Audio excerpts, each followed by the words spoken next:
I did it again, guys. Muted yet again. It's never gonna stop. Um, give me a second. What up, everyone? How you doing? I hope everyone have a great, happy new comic book day. See what happens when I keep myself mute? I'm all over the place, but you guys already know it's the best day of the week because it's a new comic book day, like Christmas, every single week for us comic book fans. So I hope you got your comic books, or whenever you get your comic books, happy new comic book day. This is Whiplash Wednesday, and we have a special show today because we don't only have one special guest. We don't only have two special guests, but we have a third one because the person just popped up just now. Thank you guys for joining us. And before we get to all that, we're gonna talk some video games today. That's what we're doing today. We took a break from Battlestar Galactica,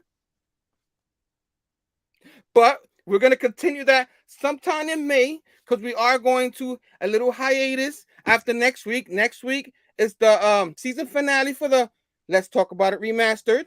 And real quick, I'm gonna just pop up. Boom. Anything goes tangent with the Bad Batch. What is that? We'll see what next week. Wednesday, March 23rd, 2022, 8 p.m. Eastern. Hopefully next week we'll start on time. But for whatever reason, this wouldn't be a Herm show or any of Bad Batch show if we're not late.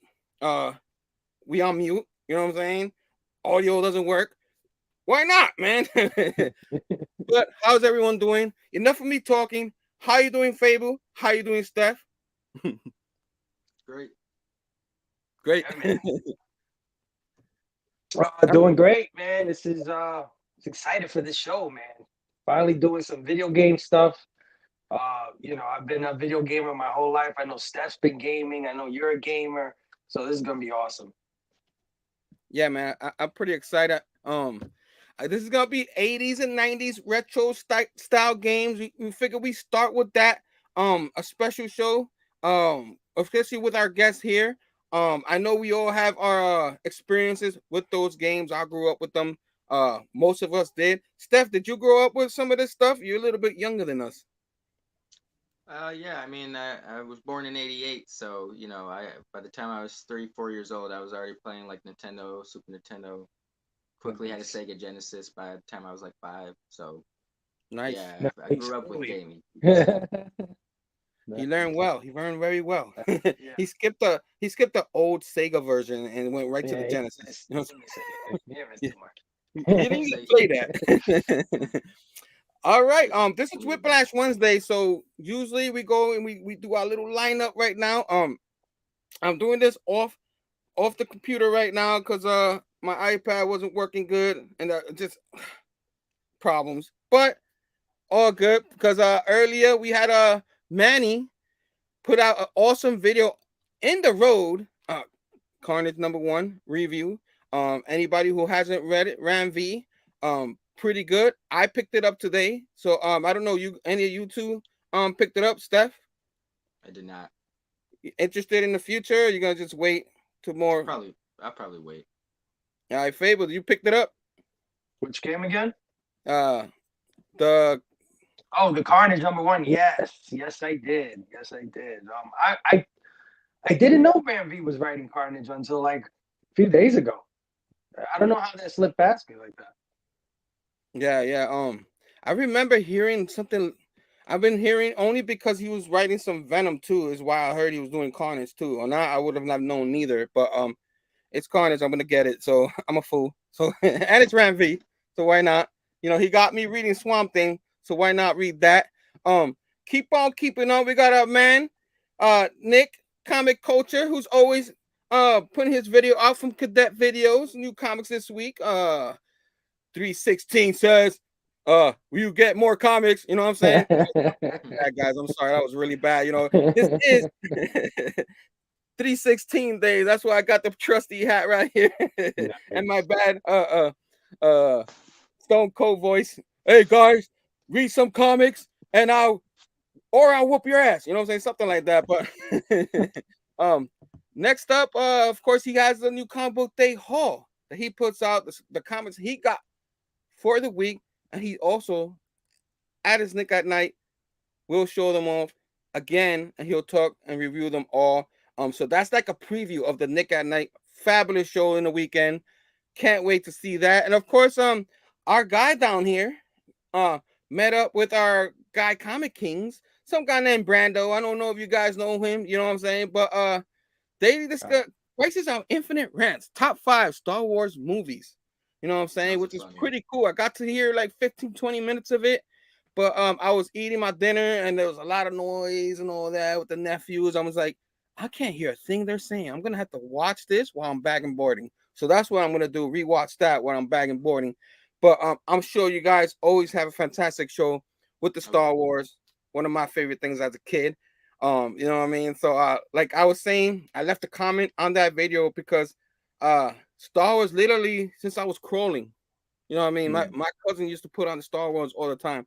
Because that was one of the biggest things going on at that time still. And it's still one of the biggest things now. So love me some Star Wars. So I've been watching Star Wars since I can remember. So great video. Check out my man Brando and Steph right here. They always put a wonderful job. And yesterday, my man had an awesome interview with the Steve Orlando, Creators Corner. It was a fun one.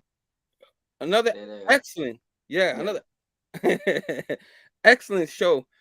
So check that out on the rewind. That is fantastic. And of course, our guy.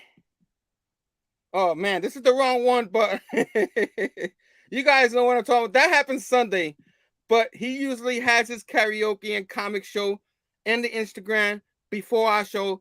He's part of the Whiplash Wednesdays lineup. I thought I had the right thumbnail on here, but you guys know what I mean. I'm all over the place. Rockin' Robbie, a place where a lot of us came from his chat. Rockin' Robbie Live Sunday night. We didn't have one last Sunday, but he said he will be back this Sunday, so I can't wait for that.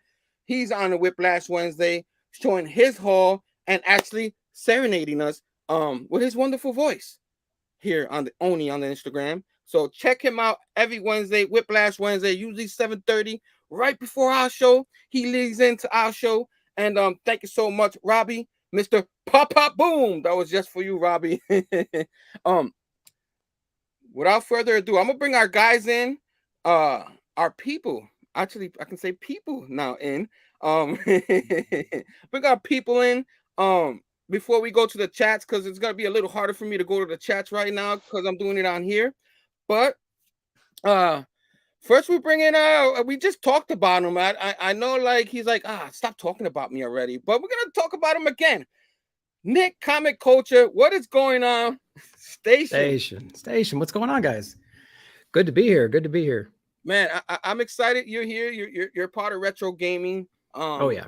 So what's your experience? Did you grow up with the retro games too? Yeah. So I was an 85 baby, and I remember like an Atari 2600 being around, but it was really the NES, skipped Super Nintendo, dabbled in Genesis, but mostly NES throughout my, youth. And then I actually went from an NES to a Sega to a PlayStation. We'll get into that as the more we uncover, but I spent the majority of my time playing this little guy right here. So yeah, nice. huge NES guy, and transitioned to PlayStation. So I'm already flexing. Dude, I'm so pumped for show and tell. You have no idea. It's gonna be a great show. I can't wait. Yeah, I can't wait. It's gonna be like, let's go. You know what I mean? I got this too. No. But thanks for having me. Yeah, it's pleasure being here, guys. It's always a pleasure. No problem, man. We'll talk some more of that, but let's bring our other guests here. This man right here, first time on the YouTubes. He was kind of hyped when we saw him in our chats when we were talking video games, all the news that was happening about a month ago and all that. And I was just like, he has to come to one of these shows so we can talk video games, because he has awesome knowledge of video games too, just like our guy Phable, Steph, Nick, and all that. So thank you so much for joining us. I'm talking about he's a PCP Army, you know what I'm saying? He's part of the PCP Army. He's part of the community all over the place. He is all over the place. And I thank him for coming out here. I'm talking no other than, as soon as my click, oh, there you go. Our guy, Twitch. Station, man, how are you doing? I'm doing pretty good. I hope I did a decent intro. I didn't know what else to say. I was just like, oh man. Well, So I think at this point I'm somewhat of an enigma. So Not anymore. Not anymore. Yeah. You're fully exposed now, brother. people know what I look like. So what's your experience with the retro gamings and all that? How'd you start? I started back in the late 80s with a Nintendo, then built up into Super Nintendo, and a little bit later on got a Genesis. For my 13th birthday, got a PlayStation. Eventually got a Nintendo 64 late in the console life, and then pretty much have had every console since, except for the Wii U and PlayStation 5. So There you go. Nice. Well, the Wii U you didn't really need. That wasn't very good. And yeah, I know. the PlayStation 5 is hard to get anyway, so I don't even have. I think That's what I'll get eventually. Yeah, eventually, right? By the time I get it, the 6 will be out. You know what I mean? That's why I feel like. I think we're all in the same boat there. Yeah. Without further ado, this is another guest we got. Last minute. I forgot when I told her to come to our show. It was either this show or maybe both shows, but like I hit her up kind of last minute, so I apologize for that. But she agreed to join us.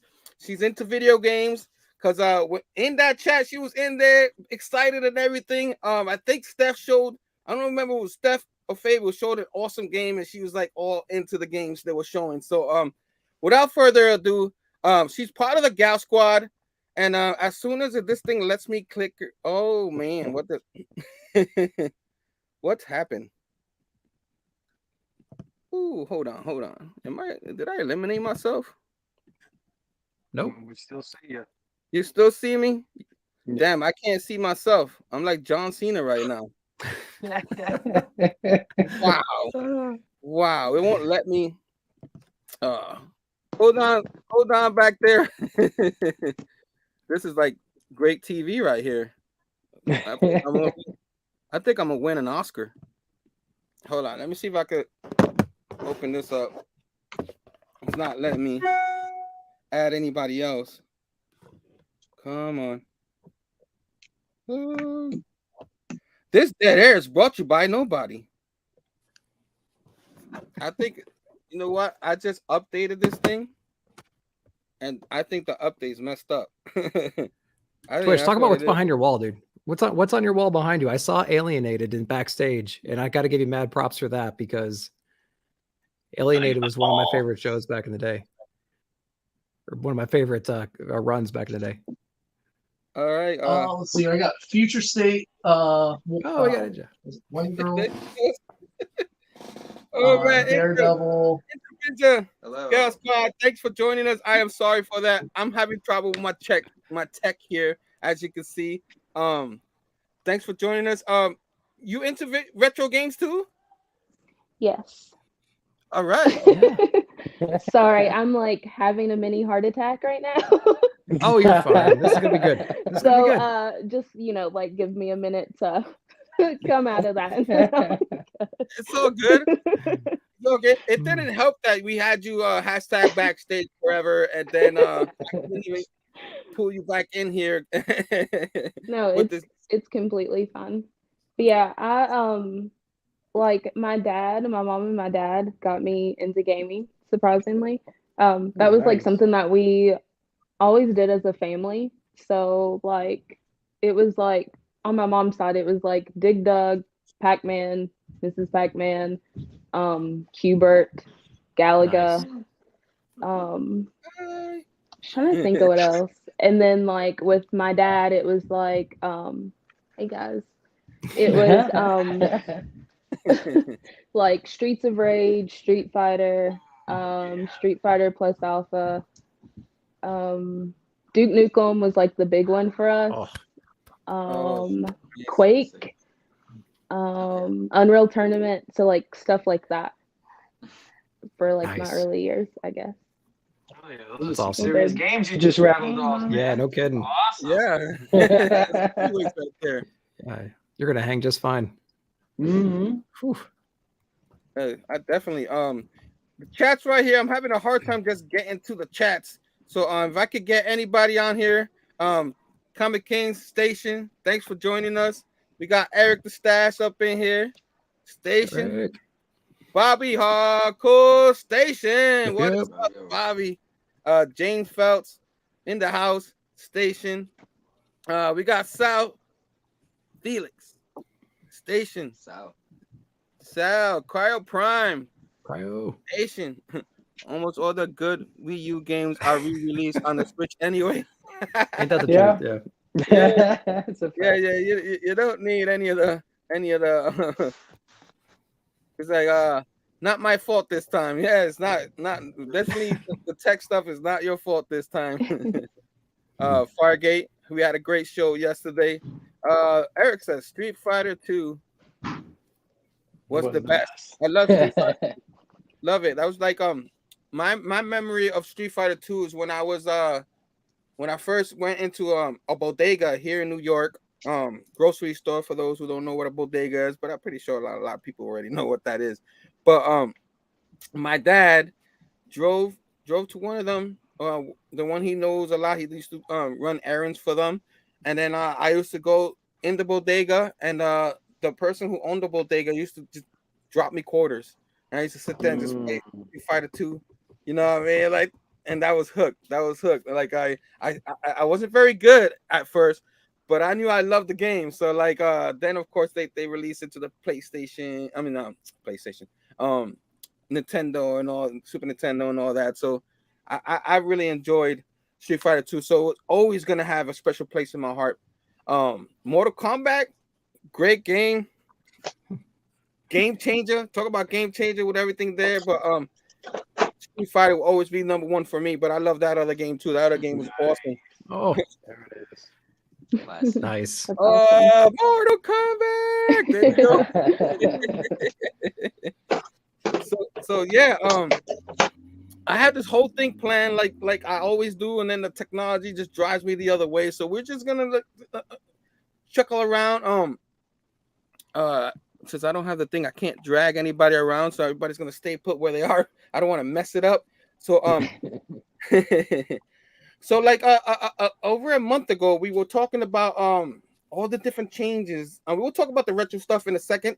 But we're talking about all the changes that was happening in video game world. You know, Call of Duty and Activision being purchased, and then what was the one that PlayStation purchased? Bungie and all that. And it was like a phenomenon for video games for about a month, and I'm thinking maybe it slowed down just a little bit, and but it's still like people still trying to one up each other, you know, the PlayStation fans and the Xbox fans, and yeah, so that's what the reason why why gave me the idea for this show. So real quick, Twitch, is anything from that time, anything new that you saw that happened that made you think which any winners between both sides? Well, since then they've announced that their plan is to keep Call of Duty as a multi-platform game. That they still have the advantage of having Game Pass and being able to put it on there, but as far as that goes, it seems like it will be remain as a multi-platform game. Bungie is maintaining that all of their stuff, including DLC, future games, will be multi-platform. So there's not a whole lot that really has changed with it. I'm really kind of looking forward to here in the next couple of months with E3 coming up in June, which is the Electronic Entertainment Expo. Waiting to see with that because that's one of the biggest trade shows for video games. It's going to be a digital show this year. They're not doing it in person, but it'll be interesting to see what sort of news comes out with that, because that's when companies like to drop their biggest news. Mm-hmm. Cool. Yeah, I really don't get that deep into. I love listening to you guys when we're doing the show. I don't get that deep, but you guys are going really deep. You and the Chads and Phable and Steph, and I was just loving the whole thing. Nick, how about you? Did you see anything know about all this, or you just here for the retro? No, Herm. So the good thing about me is I don't pay attention to anything video game related if it's and I only pay attention to news to the old games anyways. It's like the only thing I care about is what's coming out on Switch, honestly, at this point. And so yeah, I already have all my physical cartridges and games that I play the majority of the time already right now. Whatever they want to do is perfectly fine. For the new guys, if you want to get into the newest PlayStation and the Xbox and stuff, more power to you. But no, I have everything I need, I think, just right here at my fingertips. And so I'm going to let them do all their acquisitions and all that stuff that they want to do. But it doesn't seem to bother me too much. So I leave that to the professionals, like the guys over here. So they can handle all that. I'm like in the middle. I'm like in the middle. Like I like the retro stuff. I like the new stuff, but I really don't get deep into it because I'm more like a loner kind of, like not a loner, but you guys one player games. That's why I'm into the PlayStation. But I dig the multiplayer games. Whenever I watch people play them, they're fantastic. Yeah. You know what I mean? I just think at them, probably why I don't play with them. But Steph, like, have you watched any news since then? Since we did the last show that you could think of? No. I think it's an exciting thing. It motivates these companies to develop better games, keeping each other on their toes. So I'm excited. Yeah.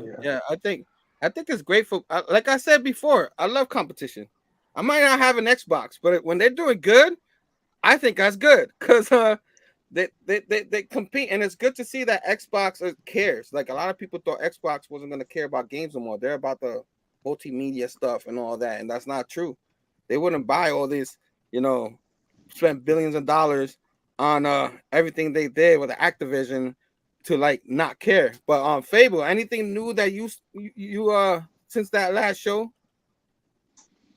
Well, we know that Sony is gearing up to have a Game Pass competitor, codenamed Spartacus, because these these companies, they basically want to turn video games into Netflix, right? That's what they're trying to do. They're trying to get a subscription service going that gives you access to a bunch of games, and you pay one set price a month or a year or whatever it is. Now, these services exist already, but Game Pass is doing it on a whole nother level. They're having like day one releases, games that cost $60-$70. They're available on Game Pass. I mean, Steph was just telling me not too long ago he wanted to play a game and that had just come out, or I think it was Guardians of the Galaxy or something like that. Yeah. And he ended up just paying $15 to get a month of Game Pass, and 30 days for a game like that, I think anybody could beat it, really, if you got the time, So, a lot of people are wondering how Xbox is pulling this off. You know what I mean? There's a lot of questions. Of course, we know they got big bank. They got one of the biggest banks in the world, so they could probably afford to take a loss on a subscription service like that. Sony, they're not as big as Microsoft, but they're trying to take what they have existing and combine them. So they have a thing called PlayStation Now, which is basically like Game Pass, but it doesn't have, I guess, day one releases. It just has older stuff. So I think they're going to gear up to put PlayStation Plus, all of this stuff, all in one package, and then have day one releases. And as we know, Sony has great first party games. So it's going to be that's where I think the war is headed. The war. Yeah, I agree. I don't think they need it now, but they need to eventually get good at doing that because later on they will. As the nation catches up, Middle America and all that, the internet's still not great over there, but they're starting to catch up. You know what I mean? They're starting to get faster speeds over there and stuff. So they gotta get with the ball and probably do the same thing. And you see a lot of people in it. It doesn't matter. Consoles are gonna die soon anyway. You know that. Right now, that's not the case. Maybe years, consoles are still here. People still buying them. They still selling out. I still can't find a PS5. So, and the Xbox is not too far along neither. I think the only one I saw was the physical one was gone. The only one I saw was the media player one. you can still get some of those if you look good enough. I think they had the Fortnite pack and stuff like that on sale the other week. So yeah, that's the only ones that you can actually find. But and it's funny, I'm arguing the argument's right there. The physical gaming consoles sell out still. You know what I mean? And even though people don't go out to the store as much as they used to buy the games, they still want the physical machine in their house. You know what I'm saying? Then they could download all their games. Because me, I'd rather have the physical machine. There's nothing wrong with CPU, computer, and all that. No diss to them, power to them. But I'm lazy. I just want my system, power it up. Let me play my games, and here we go. You know what I mean? Yeah. But Angel, I know, like, are you familiar with a lot of the new games now? Are you strictly retro? No, I just got Elden Ring. Nice. Oh, nice. And before that, I was playing Modern Warfare, which was like my end all be all forever. I loved like the multiplayer. Hold on, sorry. It's okay. We've all been there. Yeah. Sorry. It's okay. So, and then I was trying to think what I was playing before that. I think before that I got the Mass Effect Legendary pack that they came out with, where it was like all of them. So I was like, you know, like stuck on that and having like this nostalgic moment. I need that game on Switch, man. I need that game on Switch. BioWare, EA, I need that on Switch. I'm surprised they don't have it on Switch. Switch. Me too. Yeah. They got Grand Theft Auto on there now, if I'm not mistaken. You know, they could get that. Yeah. Modern Warfare. So, do you play Xbox more or PlayStation? You have them both.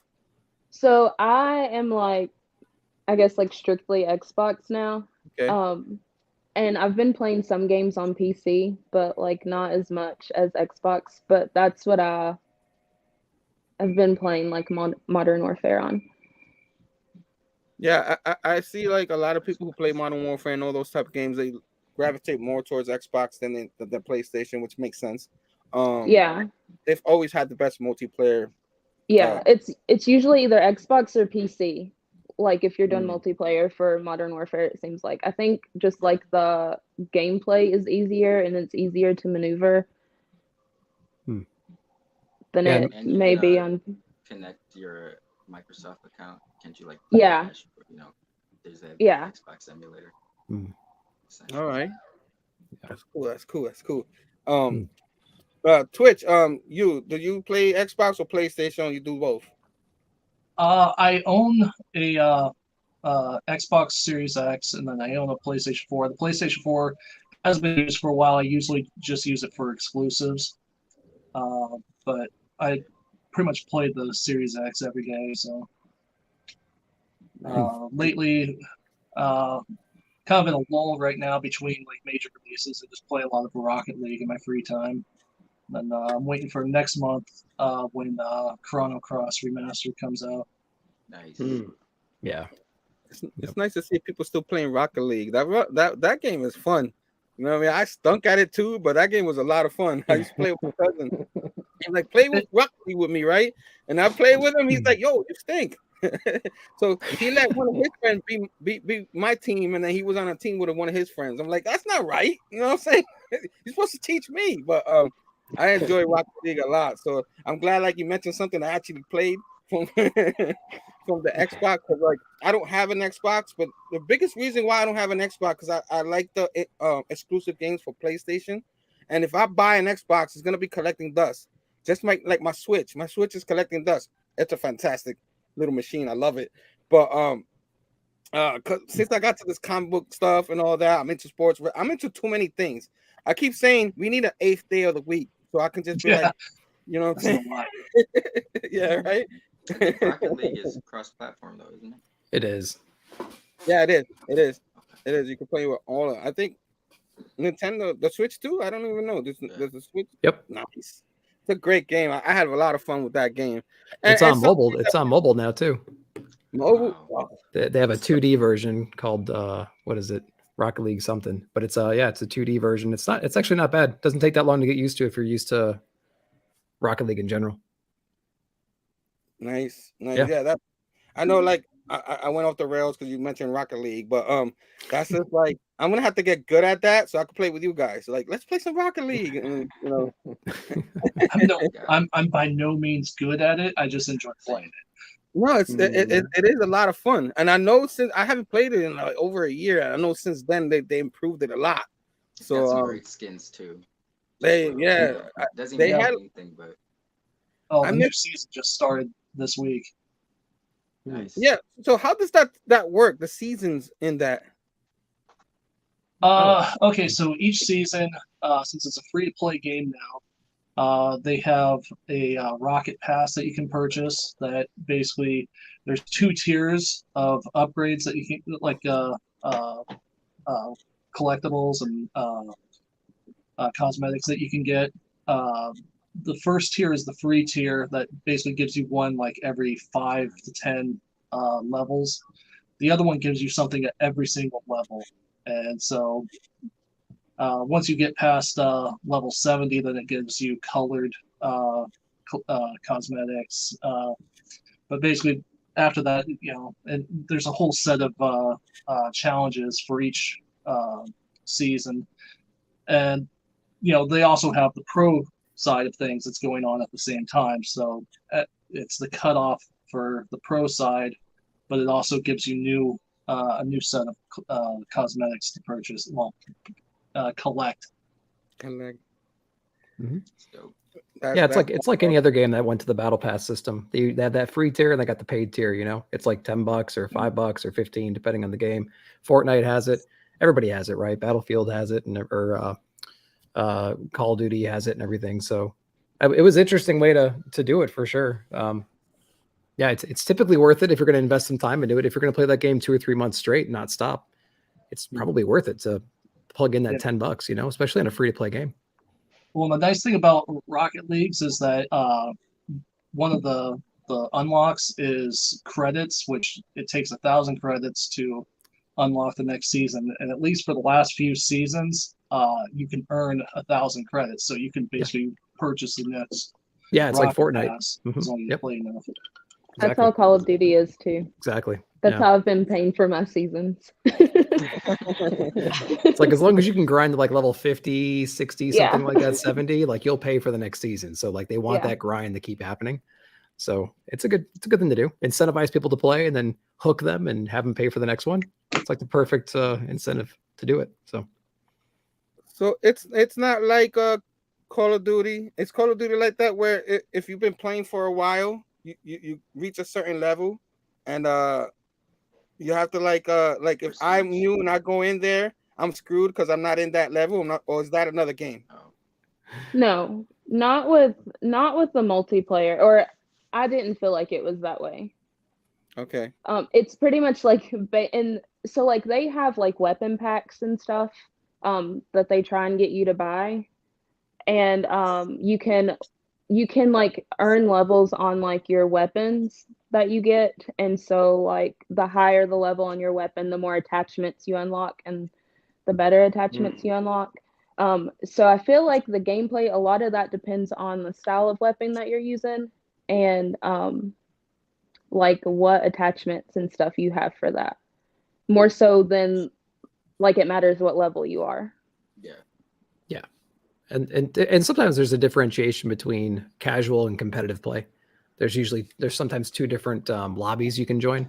So like in Rocket League, there's a competitive, right? There's a competitive lobby in Rocket League, and there's a casual. So you can pub stomp if you want. If you're like some hardcore person that's just killing it in the competitive scene, you can hop over to the casual scene and just wreck everybody constantly. Yeah. But that gets kind of boring, right? But and I always played like I mainly stayed on Warzone. Like Plunder was like my ish because I don't know. There's just something about like killing people and then taking their money. Like so satisfying. It's a good mode. Rubs it right in. Mm-hmm. So that I don't think is as bad as like what just like the regular multiplayer is, because they're too. Well, I don't know. like people hacking and stuff like kind of just ruins the game for everybody, and you're going to get that on just like regular multiplayer and on Warzone also, but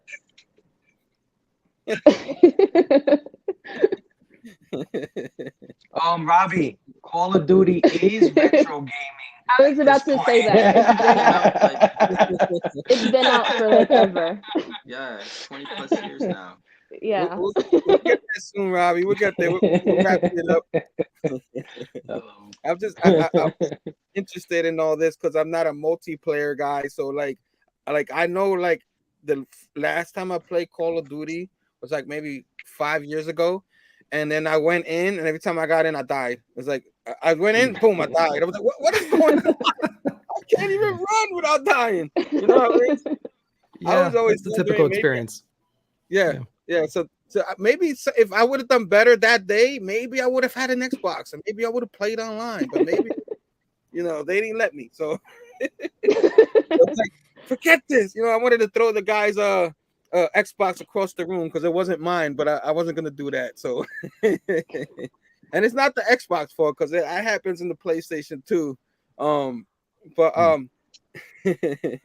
Then he said, "Then I'm old."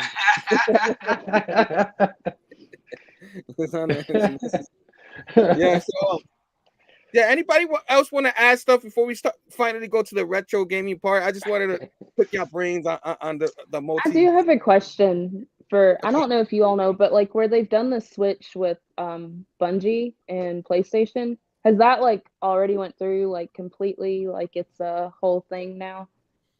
I don't think it's gone completely through yet. I think they're still working on the acquisition, but it is in the works. Okay, because I'm like missing one of my DLCs from Destiny that was like there forever, and now it's like it's gone. Like I have like two out of the 3, and Was I was it the like, one that was available through Game Pass? No. So, well, I had like the physical copy, and then I had like where you could get it on Game Pass. But I bought the DLC on, I guess, like when I was playing it with the physical copy, and it's like kaput. Like it says I don't own it and don't have it. And that's always been like my fear with like digital stuff. Yeah. Because like there's no like guarantee that is actually like yours in hand. Like anything can happen. Did you check the PC to see if they pulled it from there? I haven't. I had it on. So I've had it on Xbox, and I have the physical copy of the game, but the DLC I got like as a digital. If that was makes it sense. Forsaken? Yeah. No, I have that one. I think it was the Beyond Light. It's weird. I think. Yeah. Well, Beyond Light But was I didn't know the one that they had available through Game Pass, and they took it off Game Pass like at September last year. Yeah, well, I actually like bought it. Like I bought it around like 2 Christmases ago. I think it came out like 2 years ago because my mom and dad were like real big into like they're like addicted to Destiny. It's like a big thing, but so I could play with them. That's funny. Parents. That's awesome. Yeah. I wish my parents played video games. My parents gave me video games to get me away. Like, Stop bothering me. Here's a PlayStation. Right. But I didn't know like if anybody else has like noticed anything like that or has had that issue or. Well, not for Destiny, but I know Grand Theft Auto San Andreas, they recently did the remastered edition, and they had like another remastered edition, but it was pretty much just a port of like slight facelift, but it kind of looked like OG San Andreas.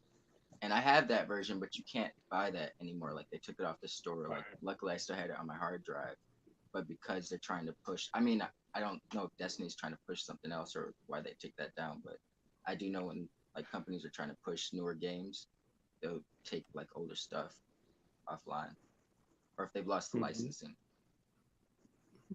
Like Deadpool, that was off. You couldn't get that for a while, and then they redid that. I remember for the Xbox One, PlayStation 4. All right. That makes Any sense. other? Yeah, it does. Everything makes sense to me. Like I said, I don't know a lot about it, so like that must be it. You know what I mean? But that's awesome. So I guess anybody else has questions, I guess we can move on to the why we hear the question. Oh, go ahead, for you. If anybody in the chat has a link to get a PS5, throw that joint in the chat. Somebody in the chat said that they had access to it. Somebody's got to give me. And I'm not paying $1,000, guys. Okay, give me your guy that hooked you up, not that other guy. I also heard there's a Pro coming out now.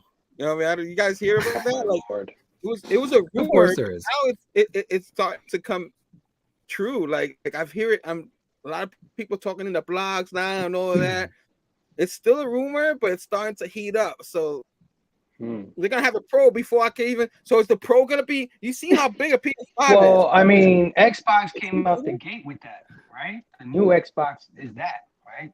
There's an Xbox, whatever, and then that bigger one is the Pro. Basically. That coffee table they made, you know, the Xbox. Yeah, good.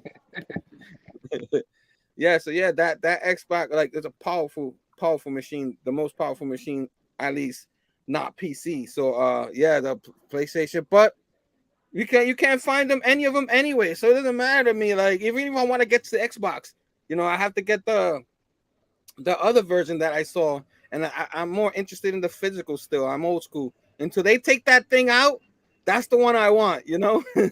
I'll pay the extra $100. I don't care. But yeah, we'll move on to some retro gaming. Like, I know Robbie, if he's still in here, wanted us to talk about that. He was like, new games? I'm out. You know what I mean? I got a game for Robbie too, if he's still in the chat. I hope he stays in the chat when I show it off. Yeah. Girl, Sheena Station. Yes. We borrowed her for a minute. You know what I'm saying? I hope that's okay. The Gal Squad from the Gal Squad. Yeah, so I never know how to start a segment off. I know I love the retro. That's how we all started, you know, and we all talked about it here. And anybody here start with an Atari? Ever played Atari or anything like that? Started with Phable? Yeah. My first home console game that I've ever played was Pole Position for Atari 7800, I believe it was. I used to love Pole Position. Like that got me into racing games, and that was kind of like everything I wanted to play when I was a little kid. Was a racing game because of Pole Position. So, but I don't think I've ever like beat it at all, like not even just one track. I don't think I've ever gotten through Pole Position. I think I go a couple of feet, crash, fall off the track, burn, start again, do it again, and do that for a little while, and then I just quit. I never thought there was an ending to any Atari game because I never beat any of them. You know what I mean? I probably died before. What happened, Steph? I said you couldn't save anything. You couldn't save anything, right? But for me, it was forever because I would be there like Asteroid. I don't know if you guys play Asteroid for Atari, where you like ping, ping, ping, ping, ping. You're in a little spaceship and you're trying to get the one up there, down there, and then like I would last like a half hour and my hands would get really tired and then I'll die. I'm like, when did this end? You know what I'm saying? Now I'll probably last 5 minutes because there's no way I'm gonna last a half hour playing that game no more. Calluses in my hand will start, but yeah, I played the what was it, 7200 or something like that. I keep forgetting the names of the Atari games. Yeah, I think so. 7200. That's the one that I had. My cousin had all the other ones. I had that one, and I used to play. Someone mentioned here baseball, right there. I used to play that one. Baseball. The Atari game I beat was baseball. Was that? I mean, does beating just mean you hit the ball once and like, or you win a game? I don't know. Those games weren't that complex. Yeah, that game, and I never had Mrs. Pac-Man for the Atari. I had the original Pac-Man, which wasn't very fun. It would look like the same thing every stage or something like that, you know. like it wasn't like the one I used to go to the pizzeria and they had all these type of colors. All it was black and white. That's all it was. The Atari games. You know what I mean? So yeah, my experience with Atari wasn't the greatest, but that's the only one that I had at the time. Till the SNES come out. We'll talk about that in a second. Anybody else here? Steph, did you ever play the Atari? Or you were lucky and you were born later? You lucky. Yeah. So I was born in the prime, Atari. 88. Great year. Yeah, perfect time. Just good enough. Nick too. Like, did you skip the Atari too, Nick? No, I dabbled a little bit in there. I don't remember the console that we had. I remember playing Commando on Atari 2600. So Commando, they actually remade it for the NES as well, and that was a game I played constantly. That version of it. But I remember playing it for then. But we had this other one, and maybe you guys can help me. Maybe the chat can help me. But the games were essentially floppy disks, and they were huge. They were probably whatever size, and there's just black floppy disks that you would put in there, and then of course it was the most pixelated things you've ever seen in your life. But I don't remember which one that was. It wasn't the Atari, because the Atari was actually cartridge based, the one I played. But whatever I played was a black floppy disk. What's that? Commodore? It might have been. I'm not totally sure. I remember we had like a little wooden box. I remember how everything came in wooden boxes back in like the 80s and 90s and 70s. You open up and had like little slits in them for your cassettes and whatever else. This was very similar. It had like little sleeves in it. It was a little wooden box, tons of sleeves. You'd take it out and put it in there. It had a little joystick, and then you play it for 10 seconds. Like Phable was just mentioning, you never beat anything. You just kind of like enjoyed it for as long as you could, and then you were like, screw this, and you just turn it off and you go back to like watching TV or something like that. So yeah, it kind of started there, and it moved into NES, which we'll get to in a little bit. Yeah, Twitch, Atari, anyone? No. You're lucky. Inja, no Atari, no Atari. It's good. You don't need to play that. That was just like it was just. Not even me, and I'm nostalgic for it. If I had it now, I wouldn't even turn it on. Like it was. I had no choice. I was a little kid. I didn't have the Nintendo yet. I had to wait for Christmas. You know what I'm saying? And finally, my Santa Claus got it for me for Christmas. So I was very, very, in case they're watching. But yeah. So yeah, I'm gonna move on to the next system. Everybody wants to talk about the SNES. You know what I mean? That's like really the first real game. I know Robbie said 2600. That's the one I had, 2600. Yeah. I think Cairo too said it too. But I'm not sure any of those work, Cairo. The 2600 probably has an expiration date and won't work no more. But back to the SNES. Yeah, what else can I say? Going to the video game rental store. We didn't have a whole lot of money for games in the beginning, so the rental store was my best friend. You know what I mean? I'd go over there. I think it was $5 for the week or something like that, or $2.50 for 2 days. Yeah, man. So I'll start with Phable again. Nintendo, was that your first system, or what was your experience with the Nintendo? Yeah, Nintendo was definitely my first console I ever had. I got the Nintendo. I wasn't into video games when I was a little kid. When I was like 5, 6 years old, I wasn't terribly into video games. I was more into like bikes and skateboards and skates and like that, jumping off of steps and rails. That's the kind of thing I wanted to do. And then one day, my mom gave away my bike to a poor kid in the neighborhood. She wanted to help the kid out or whatever, so she gave him my bike. And I was so upset, like I was so pissed off. And she's like, "But you never ride the bike." And I said, "I don't care. It's my bike. You don't give away my stuff." But in hindsight, now that I'm a little older, she did the right thing. You know what I mean? The kid probably, his parents or whatever weren't there for him or whatever. So, but I sure made her feel bad about it, right? Like I kept being like, you know what I mean? My bike, crying and stuff. So one day we go over to my cousin's house.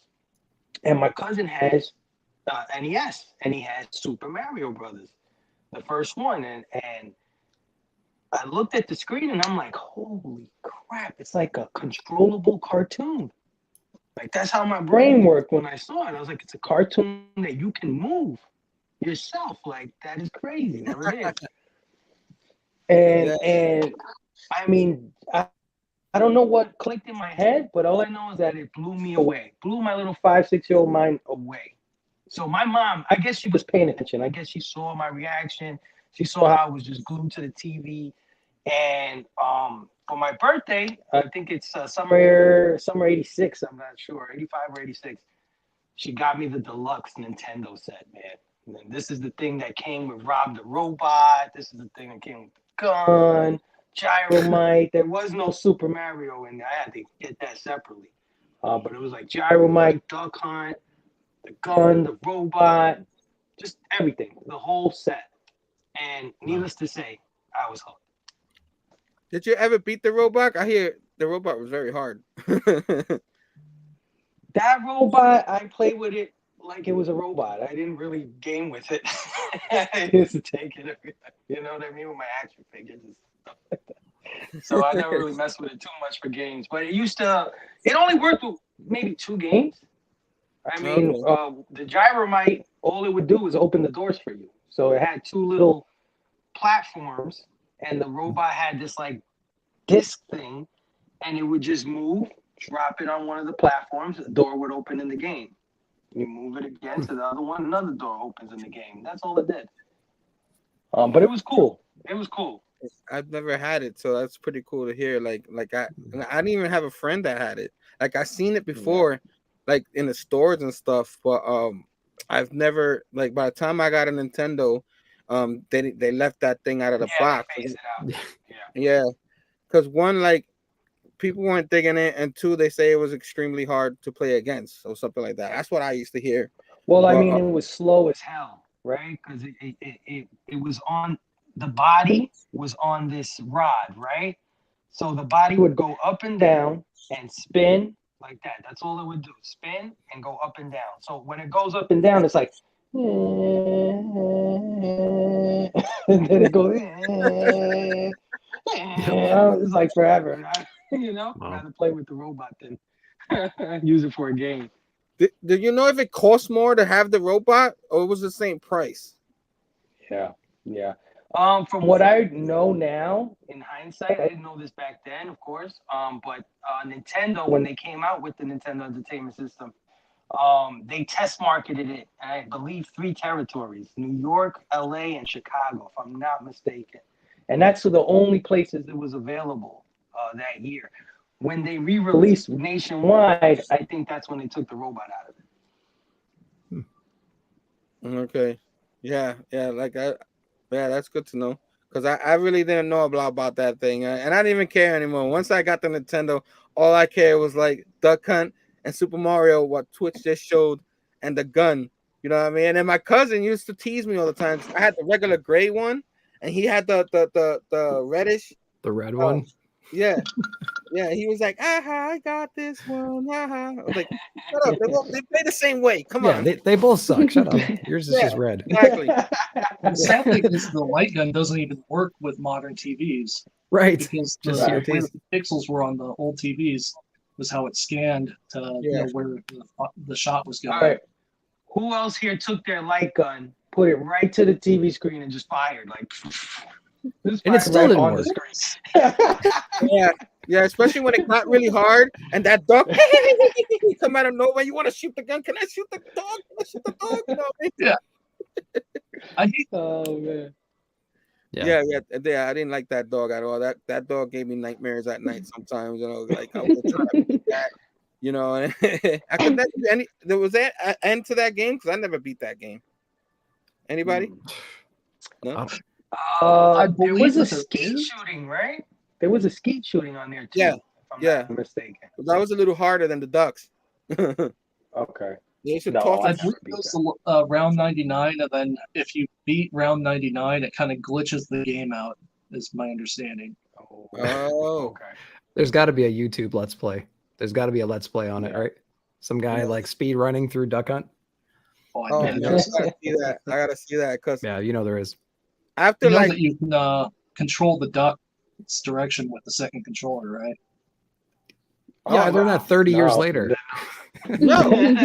What? Yeah. Yep. Damn it! Why didn't I know that?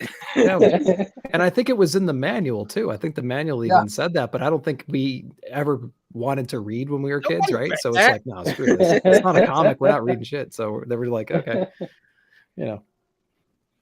Nobody read that manual. No. But Super Mario, I'm glad to say I did beat Super Mario in that system at least twice. One time through the shortcut. Everybody remembers the shortcut. And another time the long way, the hard way. Which that one took a lot longer, a lot of headaches. I think I broke a controller too. I mean, I wasn't a very angry guy, but that game got me angry sometimes. That Super Mario game was really hard. Nick, man, what was your experience with the Nintendo? Like your favorite games? Like you had problems with Duck Hunt like we did? Yeah, you know, I got the original NES, like the bigger block version. I have a top loader now, but when I had the original one, it was kind of passed me down for my brothers who are like 12, 15 years older than I am. So they got the console, and then when I came around and kind of grew up, I kind of adopted it from them, right? So we didn't really have a lot of the accessories anymore. It barely worked. I think they broke the door off the hinge or something like that. And I think eventually it stopped working. Like a lot of those side loader Nintendos stopped working. And then I was actually taking guitar lessons when I was a kid. And in the same building, there was a Nintendo repair shop, but it also repaired like stereos and record players and things like that. And I think one day we took it there just to see if he could fix it. And he was like, no, whatever this problem is, it's brick in these things. So basically you can trade it in. I can give you some credit, and we're going to give you this top loader because it's replacing these side loader NESs. And so the top loader one works to this day. It works great. I mean, the games you still have to like manipulate and dust them off and do all that stuff we used to do. But like the console actually works perfectly. And it came with the dog bone controller instead of that rectangle controller. And I have like the box for it. I have the manuals for it. I have the original cabling and everything else. And it still works to this day. So nice. Yeah, man, I was all over the NES. I had dozens of games, renting them constantly. Remember they were still like $50, $60 if you wanted to buy them new. Do you guys remember that? That was insane. Yeah. So yeah, renting became a big thing. Price now, but it was like back then. It seemed more expensive back then. Oh God, yeah. I mean, like that's the one thing that's kind of has not really gone up. People are complaining about the cost of games now, and it's like, no, NES games were like $55 brand new, sealed in a box. You guys just don't remember, and you know, so yeah, man, I was all over NES. I absolutely loved it. Game Genie, all sorts of stuff. So all my friends had them. So many weekends sleeping over at friends' house, just trying to beat Battletoads. Yeah, trying to beat Battletoads and trying to beat all the different games. It was just great, just a great console. How about using Game Genie and still losing? You know what I mean? That's how hard those games were. You know that was a big slap in the face. Yeah, like I'm gonna give myself 99 lives and I still suck at this game. It's like I'm not gonna beat it. It's like, how is this possible? Right. So yeah, so many good memories with that system though. Yeah. Yeah, man. Ninja, Nintendo. Did you own one of those? So we did. I like remember more of like Super Nintendo though. I remember playing the regular, and it was Mario is the only game I remember. So like my memories are gonna be like Super Nintendo on. Okay. I do remember having to like blow in the cartridges though, like when the games wouldn't work. Yeah. Or like getting a wet rag and like wiping the inside off. And then blowing inside of the console. Yeah. Just praying that it would work. You should have a trick where you slide it in softly and you make that pop sound and it worked. You're like, oh, I did good. Yeah. Or you'd stuff another cartridge on top to like force it down even more, so it would really. But it's like that wasn't even the problem to begin with. Yeah. That wasn't. We didn't know we were destroying our games. In the long run when we didn't know what oxidation was back then. We didn't understand rust and stuff. Spit, made it rust. Exactly. So cool. You should make that sound. Well, I ruined a lot of rental games like that, you know. So I didn't feel bad for that. I still don't. No. Blockbuster's not going anywhere. They're doing just fine. Twitch, your experience with Nintendo, was that your first system or Yeah, that was my first system. I had one. Two of my friends that lived down the street from me had between games that I played at their place, games that I rented when me and my brother went to to go be with my grandma in Missouri. We'd always stop at, there was a grocery store where we could rent video games. And so we'd always rent one for the weekend that we were there. So there's a lot of games that I have really fond memories of. Some examples. This one here, Captain Skyhawk. Yep. Nice. Played that all the time at my friend Aaron's house. Like it's kind of a top-down view of like a jet, and you just kind of move back and forth, but kind of like on a trench run, basically, trying to destroy different targets and everything, and then it leads to a boss battle, which is basically the same boss in every single level. Yeah. I am a huge Castlevania fan. Got Castlevania 2 here. Simon's Quest. Show that again. Yes. Castlevania 2, Simon's Quest. Play that for hours, man. I mean, if you really look at it, that was kind of like they kind of got all the makings in place for when they later released Symphony of the Night, and just kind of that exploration and the whole Metroidvania style that they had. Then Castlevania 3, Dracula's Curse. Dracula's Curse, which if anybody has watched the Netflix series, that is the story that they used for at least the first season. First 2 seasons. I didn't even know Other that. than that, played a lot of like Ninja Gaiden, which is impossibly hard. The damn Hawks on I think it's the second. Yeah. Hard. Mega Man 2 is the first game that I can remember beating. It's my favorite And one. good lord, I've tried to play it since, and like that game is so hard once you get to play it.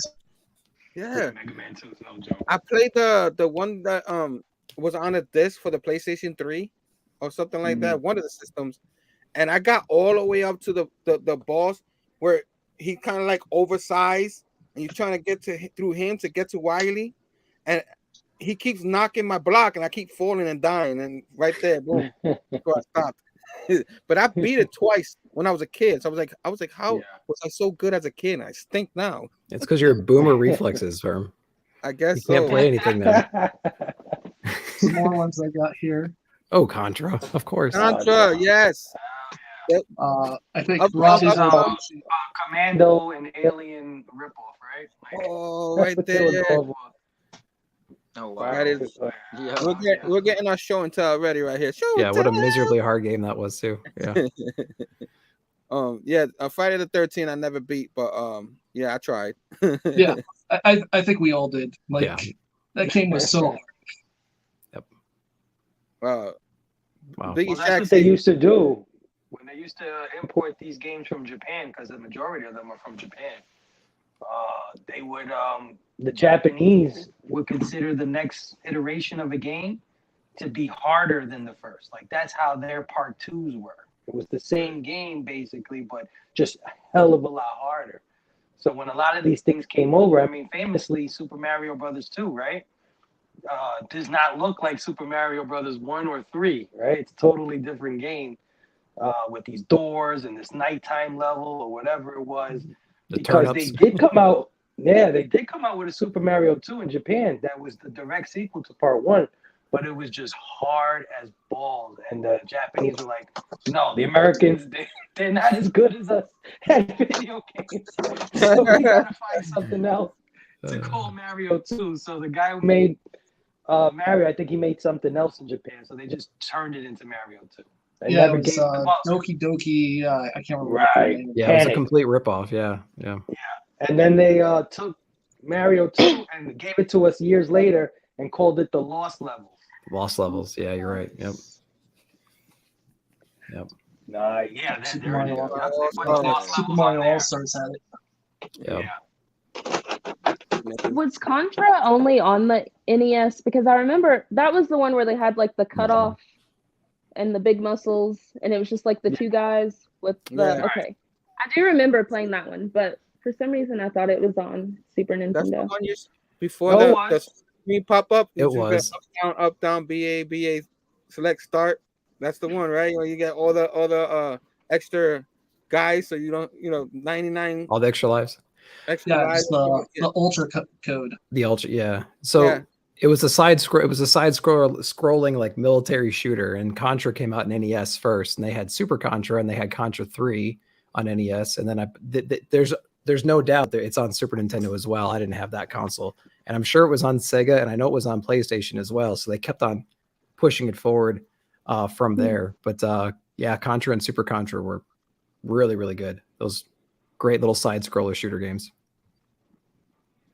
Yeah, that Contra. I beat it once with my friend, and we really used up all those 1-ups.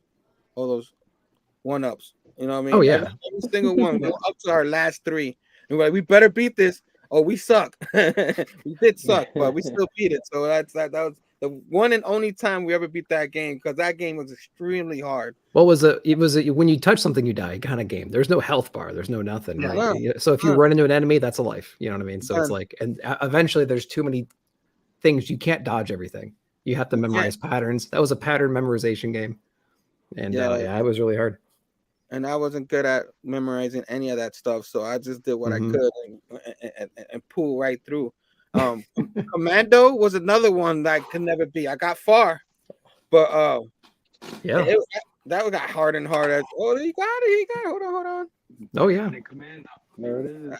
I used to play hours with that one too, Commando. And the 2600 had I think it was the exact same. It was the exact same game. They just kind of ported it over with better graphics and everything. Yeah. But the movement was so good in this game, in Commando. It was very, very fluid. It was just satisfying to like lob that grenade perfectly to hit that oncoming row of enemies. It was really, really fun. I'm still trying to beat right there. Yeah, no kidding. Real quick, Stef. SNES, you play any of it? Or that's one of the systems. That's one of your first system. What was your first system? Was that it? My first system that I owned was a Sega Genesis because I liked Sonic. Nice. But the first console I played was Nintendo and Super Nintendo. So Sega was third, but I played Nintendo, Super Nintendo through my cousins. But my first console was Sega. Okay. So Nintendo. Any did you all the games we mentioned? Did you beat any of them? What was your hardest Nintendo game? Probably Mario. I remember me and my cousins stayed up. The first one? Yes. It's hard. I watched him mostly, but I remember you couldn't save the game, so like stayed up like at the time it seemed all night, but it probably wasn't all night. But I remember we weren't supposed to leave the console on, so our grandma was a real stickler about turning things off. Oh no! We snuck and kept the console on. And then back and beat it the next day. So that was pretty good. Oh, man.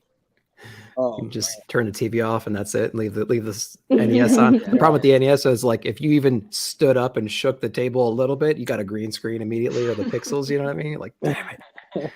It's 12 hours, Grandma. It wasn't me. Yeah, man. Did you all ever play Zombies Ate My Neighbors? Oh yeah. Yeah. I forgot about that one. I love that one. Yeah, I have that one too.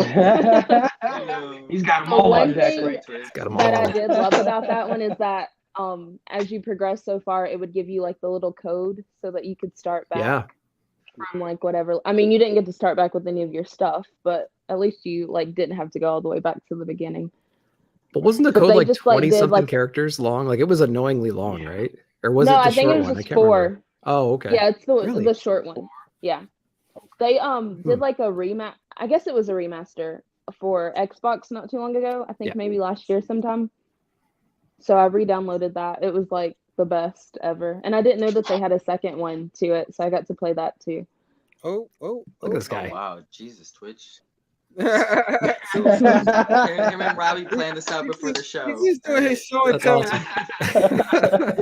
Bringing out the bangers. We love it. Oh man, just mention a game on the chat and Twitch is like, here you go. Don't mind any one of us. Yeah, real quick before we could get out of the Nintendo part of it. I love playing Double Dragon in it. I think none of us mentioned that yet. So Double Dragon, like, I think I beat the first one, but I had a hard time with the second one and never beat the second one. And the second one was the better one. Yeah. There you go. Tyson's Punch Out. There you go. And then of course, you just said it. Tyson's Punch Out. I want to see if Twitch was gonna.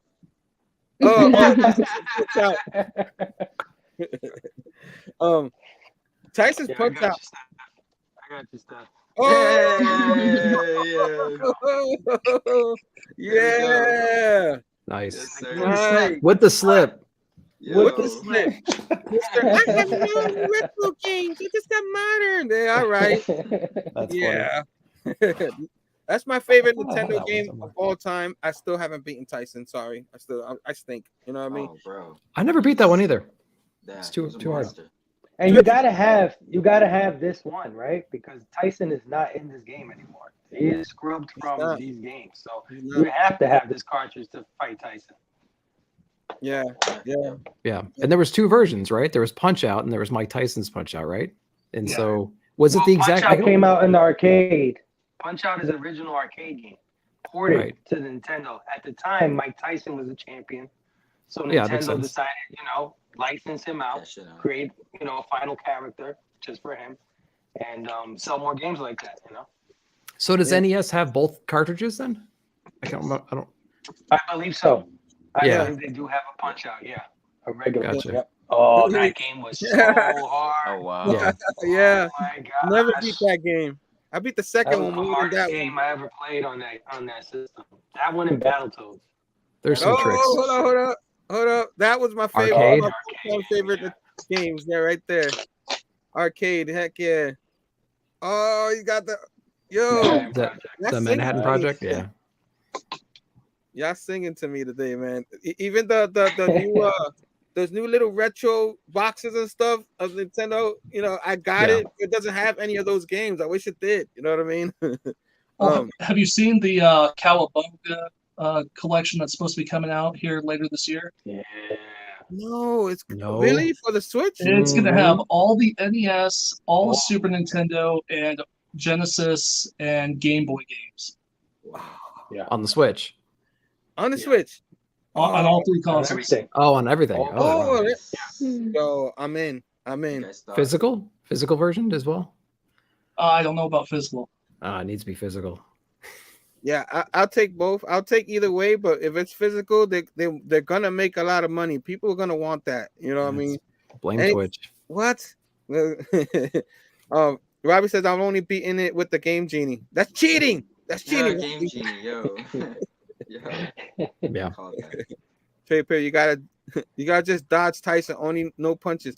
I went all 3 rounds with Tyson for a while, and I still could have knocked him down for the 3rd time. I would knock him down twice each of the last 2 rounds, right? And I could never get the 3rd one. And I know there's a way to do it now.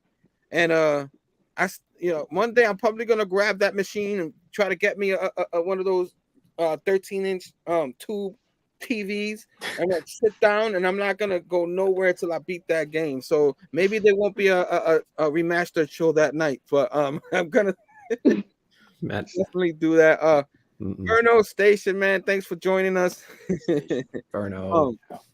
So I just wanted to make sure I mentioned there's so many great Nintendo games, but I'm gonna move on to the next system because I'm realizing the time is going and we're having so much fun. I said maybe I should have just said 80s and then done another show for 90s. What the Super Nintendo? We get into the 90s. You know what I mean?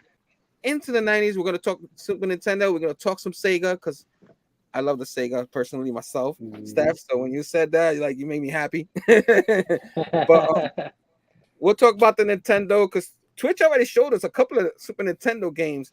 I'm gonna start with Inja today with the Nintendo, with the Super Nintendo. What was your experience with the Super Nintendo, and did you have one first, or did you borrow it from a friend or something like that? Because that's what I did. So we had one, and I can't remember if we ended up having. So like I had this thing when I was younger where I thought my Nintendo was thirsty and I gave it a glass of water. And so I can't remember if we had to get another one after that or if that was like that was before. Oh man. But so like after that mishap, I still can't believe I did that. But I mean, it was like I was coming from a good place or whatever. But Yeah. anyway, That totally sounds like a little kid thing too. But I played like all of the Mario games and like Yoshi's Island, Super Mario, Super Mario All-Stars, Mario RPG was like, and that I guess that really started my love for like RPG games because that was like that was oh my god, that was like the coolest game ever. And I can't find it anywhere. I still have one, but it's messed up. I can't get it to work. And then Zombies Ate My Neighbors was like really big for me. There was one game, and I can't think of the name of it. You all may know. You were like in this like dark cave, and the guy wore, I think he was shirtless and had like long black hair, and he shot like these goblin, like big goblin like monsters. You had to like try and sneak through. Oh, Super Ghouls and Goblins, where he's like shirtless. No, it's not that. He has his armor. No. I don't think it's that one. There were like 2 levels to it. Crap, I wish I could remember. I've got it here somewhere, but I can't remember the name of it. That was like one of my favorites. And then Star Fox, I think it was on I think I played that on Super Nintendo before I played it on 64 because we had it on 64 too. And I don't know. There are like so many. Like I can't. I'm sure if you all start naming them, I'll be like, yeah, I played that one. Who's played Secrets of Evermore? I don't think I've played that one. Yeah. I've never played that one. Oh yeah. Yeah, I've never played it. It's one that's on my list of ones I want to play. Secret World of Mana. That made me think of that when you said Secrets. That was another one that I played, and and Gaia I think was another one. That was kind of like that. Yep. Oh yeah. Secret of Mana I played because I had that one. Yes, that. Oh yeah. I love that one. I rented that a lot. Man, like most of the games, like I've had a lot of games myself, but most of them I rented. Like every time I used to rent so many games. Renting used to be the way. Yeah, it was the only way. Like you could, because growing up, you couldn't get everything, so like renting was the best thing you could do. So you would rent on. Sometimes me and my buddies would go and we'll share, games. Like, okay, you rent that, I'll rent this, and then like the end of the day, like when we wanted to play alone, we'll just go to each other's house and we'll come back. You've done? Yeah, and then we'll switch. We've done that a few times. But yeah, man, that's pretty interesting. Nick, man, Super Nintendo. What's your experience with Super Nintendo and your favorite games out of them? Actually, I never owned a Super Nintendo, and so I was busy playing with the NES until we had a Sega. I was waiting for you. I had 2 good friends who had a Super Nintendo, and whenever I went over to their place and hung out, we would play a lot of NBA Jam, and we would play a lot of Super Metroid. So it was like Super Metroid and NBA Jam, and usually I was like, I don't want to play Super Metroid. I was like, I played Metroid on a NES, and I liked it. It was just like there's a lot going on. I was never able to beat that, even with like the Justin Bailey codes and all that stuff, right? So it's like couldn't quite beat it. But NBA Jam was just like so much fun. Oh god, we had a blast playing that game, and so yeah, we sunk a lot of hours into that. But I never owned a Super Nintendo. I think I had the Sega. He had the Super Nintendo. We had both bases covered. There's really no need to get one, honestly. So yeah, so not a really. I don't really have a lot of experience with NES personally.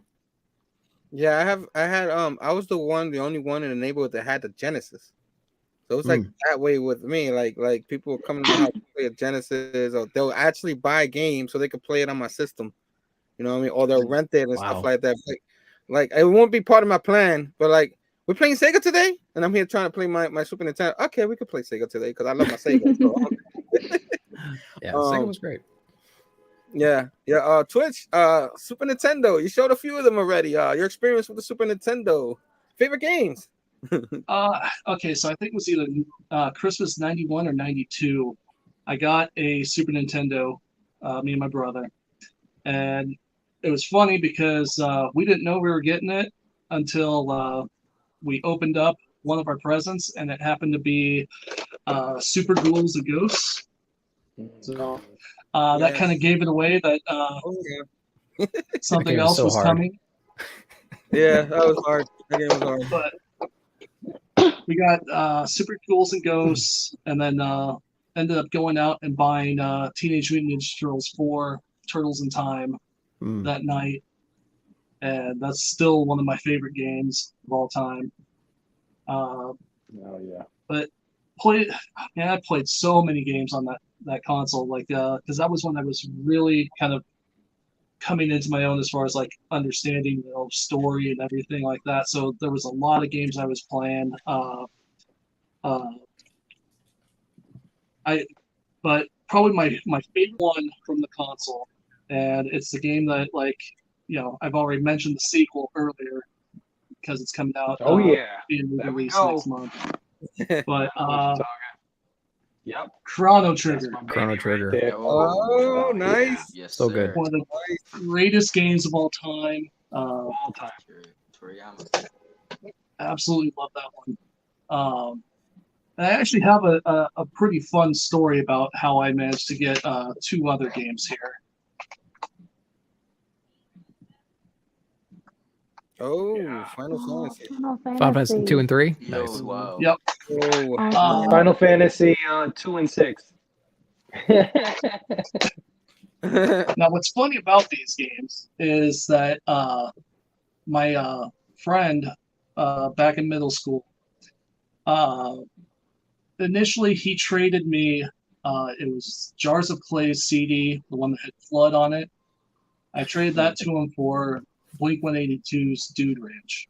And then about a year later, I traded it back to him, and he gave me Final Fantasy 2 in exchange. Now, for Final Fantasy 3, I had, this was a little bit later on, it was I had March Madness 2000 and a Williams Arcade Classics for PlayStation. I ended up trading it to him for, it was Super Gradius 3, Legend of Zelda, Link to the Past, Final Fantasy 3, and $5. Nice. Wow. So I kind of fleeced him. Yeah, you got from what they're playing. Get it how you live it, bro. It's nothing wrong. Nice. Oh man, great story. Yeah. So, Steph, did I go to you yet? Yeah, Steph. Did I go to you? I don't remember. Super Nintendo. No. Yeah. Super Nintendo. Yeah.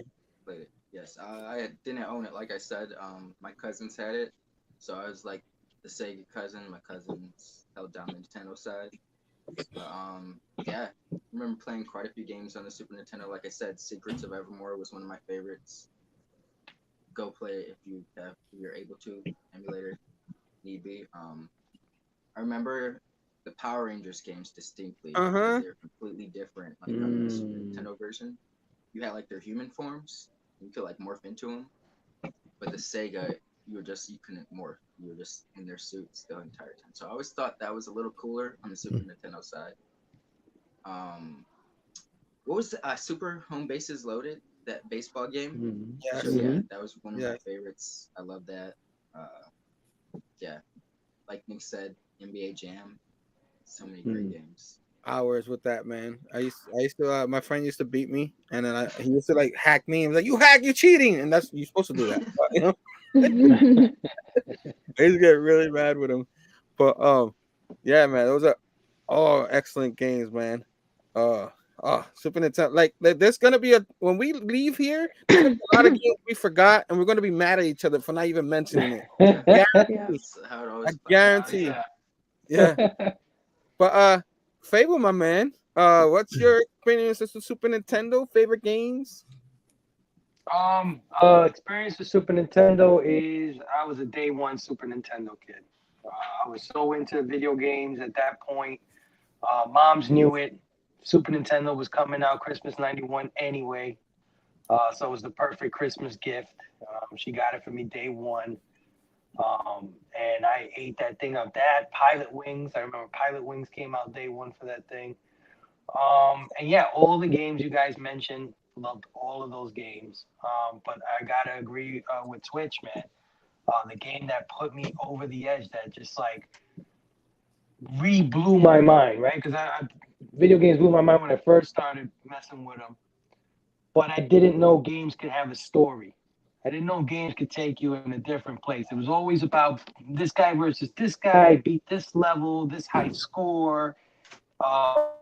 Until I played Chrono Trigger. Chrono Trigger just had this incredible story, this different kind of gameplay that I just never heard of before, and I kind of likened it to chess or checkers, right? Because people used to see the game and they used to say things like, "Oh, you can't even control the character.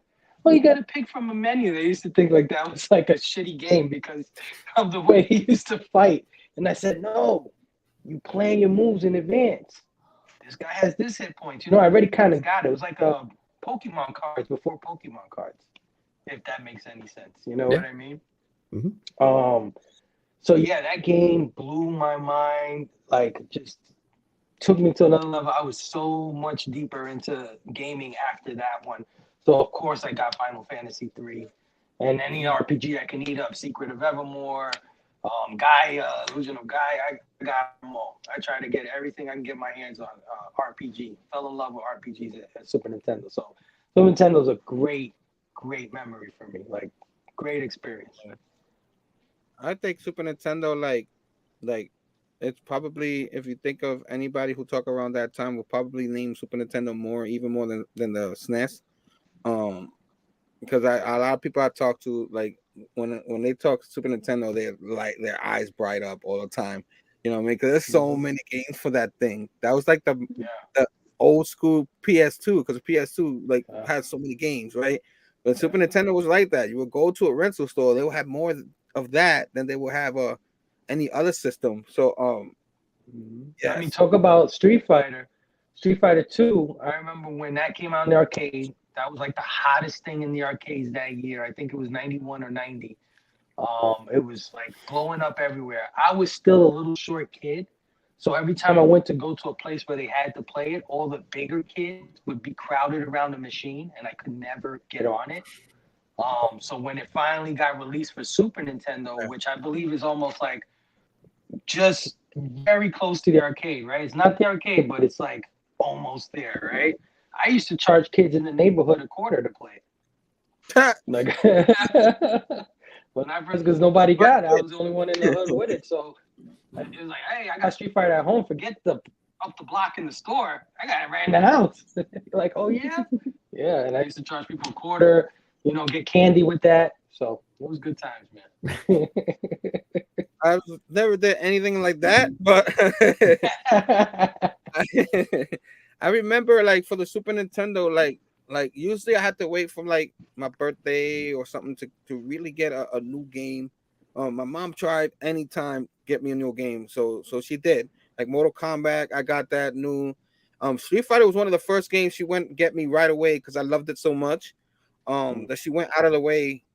Because like my birthday was always in October and Christmas was December, so I had to wait a whole year. So what she would try to do is like maybe Valentine's Day I'll get something, maybe Easter I'll get something. You know what I'm saying? She would try to stretch it for me. 4th of July I'll get something, just to try her best to like get me something game wise for that, because they were $60, guys. Like Nick was saying earlier. So yeah, I remember Street Fighter being like the game, like I said, in the arcade, and finally, like you said, in the system. went to go get it with my friend. Same thing with Mortal Kombat. And then like you would try to do the fatalities on Mortal Kombat. I changed the game, but you guys know. And everybody would look for the blood and all that. And then the Super Nintendo, you had to put a code for the blood. But the Sega, the blood was there. So I used to own it for the PS for the Super Nintendo and rent it for the Sega. But we'll get to the Sega in a minute. Yeah, those were my fighting games were great at that time. So like Clay Fighter was another one of my favorite games. You know, the Elvis one, looking guy used to whip his hair. He's like, watch with the hair. Sound like Elvis. You know what I'm saying? Oh yeah, that was one of my favorites. There was so many. Raging mentioned Zelda. Like I didn't love Zelda all the time, but those games were really good. I just couldn't beat them. You know what I mean? I wasn't very good at them. But of course, Super Mario World, when that came out, that blew my mind. Super Mario 3 holds a special place in my heart. But when I played Mario World, I might have played that game more than any other Mario game at that time because of the cape. I just love the cape part. You know what I mean? Superheroes make sense. You know, I'm into comic books. You know what I mean? Right. But yeah. So Super Mario World was another one of my favorites. I love playing Tecmo Bowl because the Nintendo had Tecmo Bowl. You know what I mean? With all the NFL teams.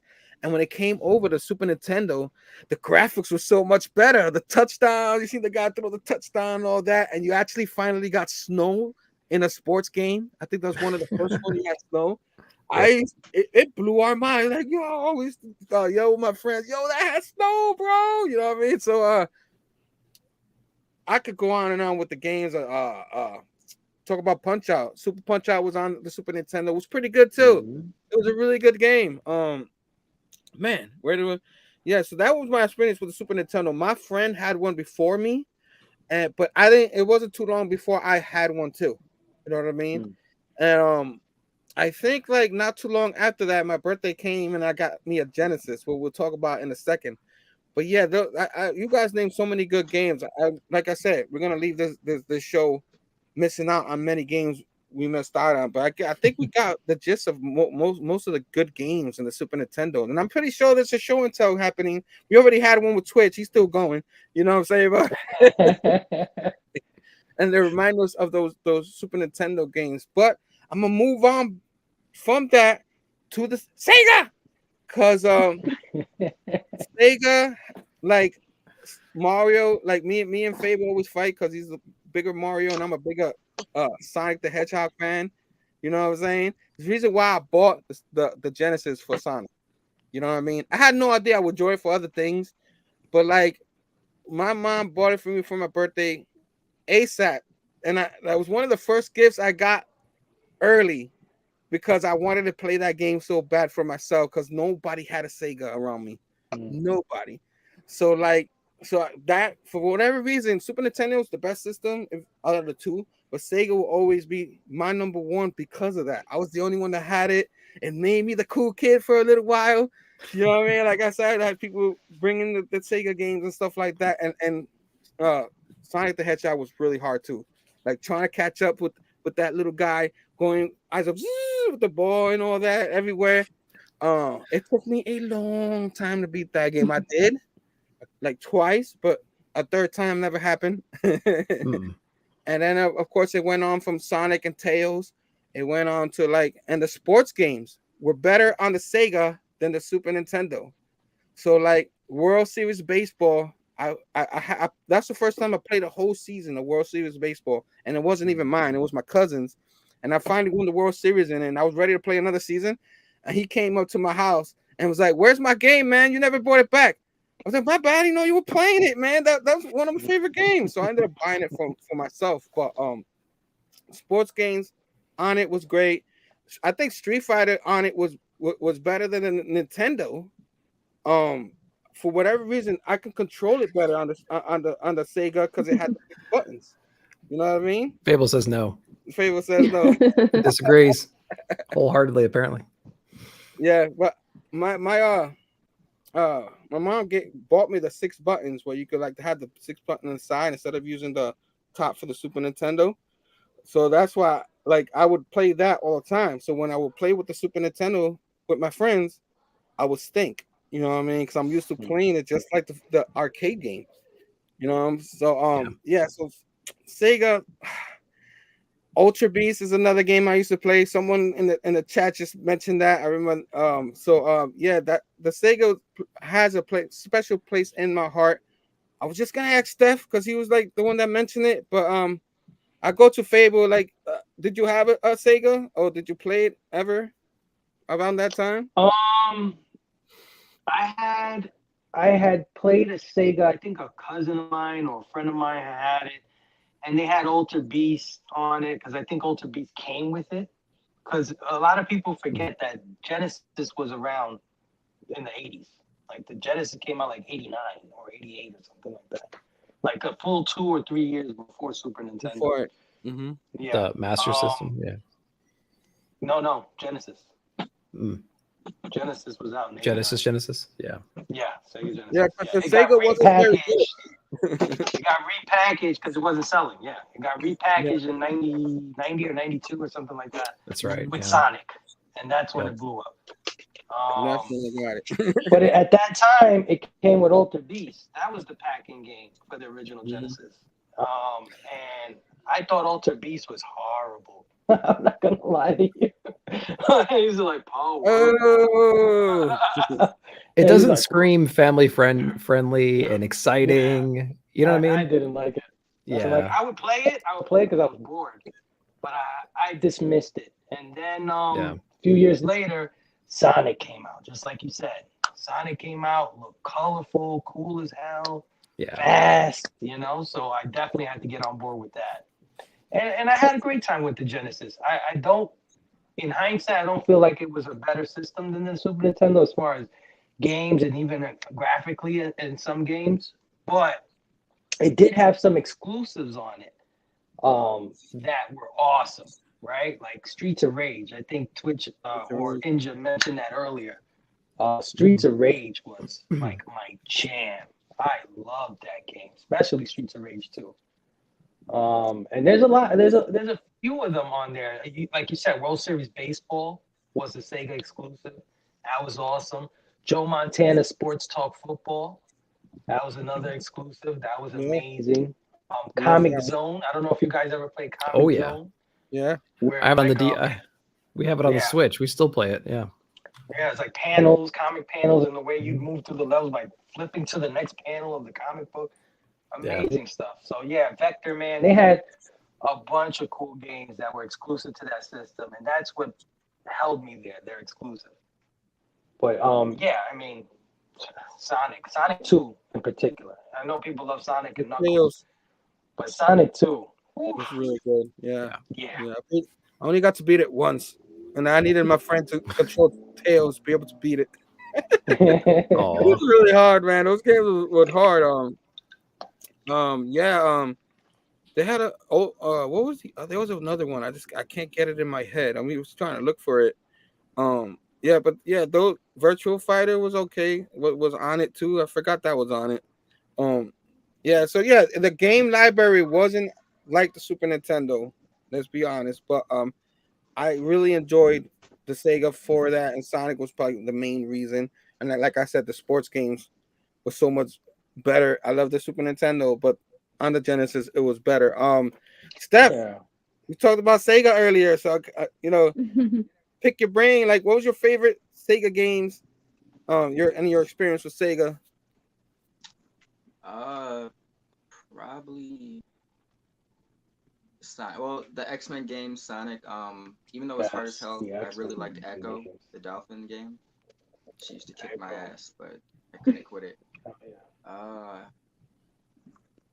I spent a lot of time on that games, both one and what I think it was it Children of the Atom was the first one, or was that the second one? Was Attack of some clones, something about clones. Something like that, yeah. Yeah. X-Men 2 was better than X-Men 1. X-Men 1 was extremely hard. It was like the Ninja Turtles of NES. It was the same thing. It was just so difficult. But it was you're playing as Wolverine, so you don't care, right? And you play that You call him like Iceman, Ice Shield, right? Like bridge. It was dope. But yeah, I love. What was it? Sonic 3, where you could like attach different Sonic games Cartridge, yes. on top of it Sonic and and play Knuckles. those levels. Sonic and Knuckles, yeah. Oh. Yeah, Sonic and Knuckles, yes. It's badass. Yes, Nice. Yeah, man. Awesome. Yeah. Awesome. Yeah, you said Sega, like, yes, someone said Sega. You know what I'm saying? Not many people gonna say Sega. What was the kid where he had like the different masks you could put on? And Alex like, Kidd.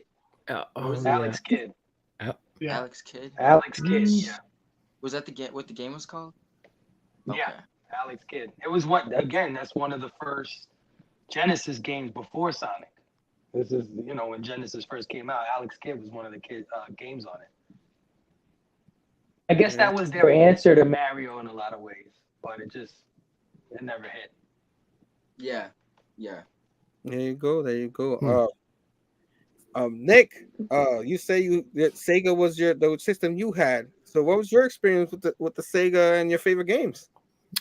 Yeah, so I had, my neighbor had a Sega first, and then I remember going over there when I was hanging out with them, and she had Sonic, and so that was my first introduction into Sega.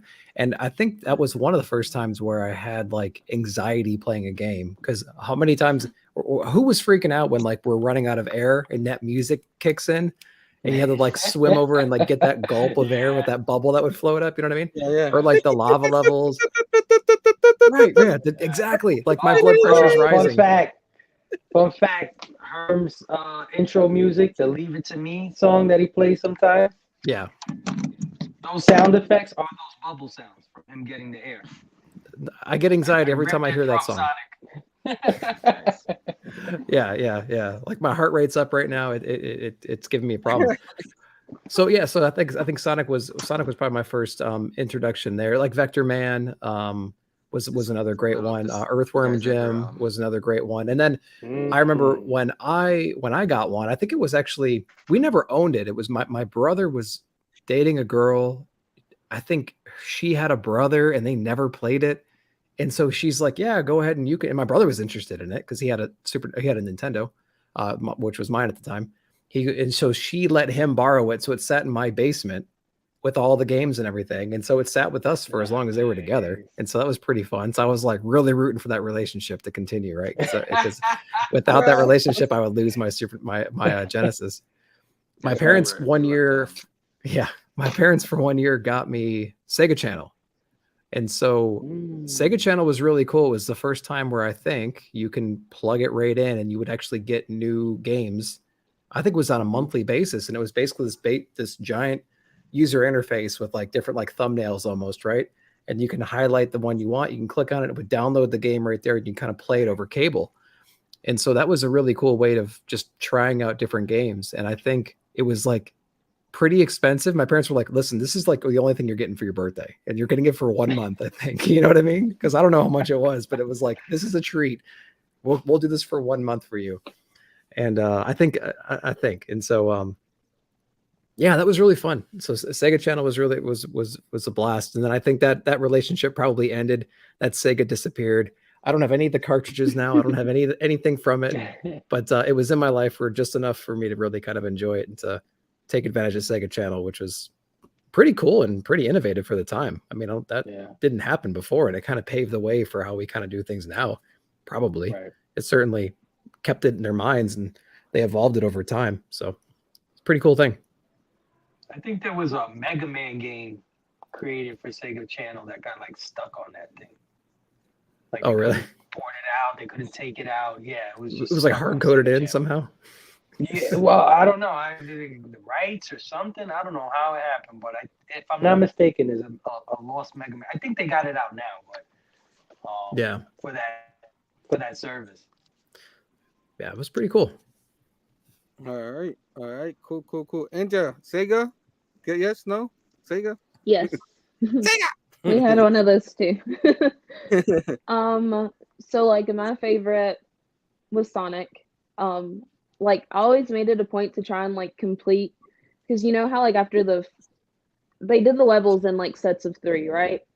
So like, you know, if you like complete it perfectly or whatever, you get like that special like level in between where it's like you get all like the little diamonds and it's like that that was my ring at the goal. end, Like every time. And I would get like so pissed off if like I slid and like hit the like little exit things. I would Hit the turn it red off and start all circle. over again. So that I could try and get to that like little special level again. And then didn't they had like a Star Trek game for Sega, didn't they? Yes. That was one that I remember playing. And then they had like a Shinobi game, I think, where you could throw like the little star, like the what do you call those things? You know what I'm talking about. Oh, throwing stars, yeah. Yeah, Shurikens. and then yes, and then crap. Oh, Vector Man. I loved Vector Man. It was like one of my favorites. Nice. Yeah, man, all great games, man. All like Raging was talking about Elka the Dolphin earlier. Goals and goals. You know that. Someone made Strider. Shout out to Strider. Yeah, and if was Golden Axe on Sega? Yes. Or was that on? Okay, that was like one that we played too. I love that one. Yeah, it was super cool. Yep. One reason I actually got this one arcade one up is because it has Final Fight 1944 Ghouls, Ghosts and Goblins, and Strider. So we're talking about nice. Yeah, so I mean, like Capcom Ghosts and Goblins and Strider, man, those are pretty interesting games. Those are really good. I think Sega hard as had hell the though. best version of Strider compared to the Super Nintendo. I think they had the best version of Strider. Does anybody remember Aladdin? Yes. Lion King. Yeah, Lion King. I swear Aladdin was one of my favorite Genesis games of all time. I mean, it's crazy that it's a Disney cartoon game, but my God, that game had some animation in it. It's beautiful too. Mm-hmm. It's done. They've actually re-released those games, both the Super Nintendo and the Sega Genesis version, on modern consoles. Nice. Yeah, it's good that they did because those are fantastic games. Fantastic. I don't think I ever beat them because I stunk on them, but Lion King games hard as hell. Oh my God, Lion King was real hard. Yep, definitely. Lion King was so hard. They have that as a 2-pack too for. Do they have it on Xbox? I think as a 2-pack, the Aladdin and the Lion King. Yeah, I think it was a multi-platform. I think the PlayStation had it too. I don't know if the Nintendo had it, but which would be kind of weird if they didn't have it. But yeah, multi-platform game. Those were great games. Like Phable say, even though they were Disney, I mean they were really good. I spent a lot of hours on them too. Keep on keeping on Twitch, Sega Experience, so we could get to the show and tell. It's getting a little late. I know I'm trying to get this too, but no rush. But your experience with Sega and your favorite games. We mentioned a lot of them. I'm sure there's one or two we might have missed. All right. For me, I saved up money to buy the Genesis myself. That was the first console that I bought with my own money. Nice. And I bought it because I was obsessed with the Sonic games. Like, I had a friend in elementary school that had a Sonic 1, played that every time I went over to his place. And then one of my neighbor kids down the street got Sonic 3. And I just decided that I had to have it. Got obsessed with the comic book of Sonic the Hedgehog back in the Archie days. Watched the TV show on ABC. That was just awesome. Yeah, I love that. So I had to pick it up. So for me, the Sonic series. Bam. I used to love when you left Sonic idle. Sonic 1, 2, and 3, and Sonic Knuckles. Sonic and Knuckles, just the ability to connect Sonic 3 and play through both games all in one go, and be able to save your have your game saved like that. That was just great.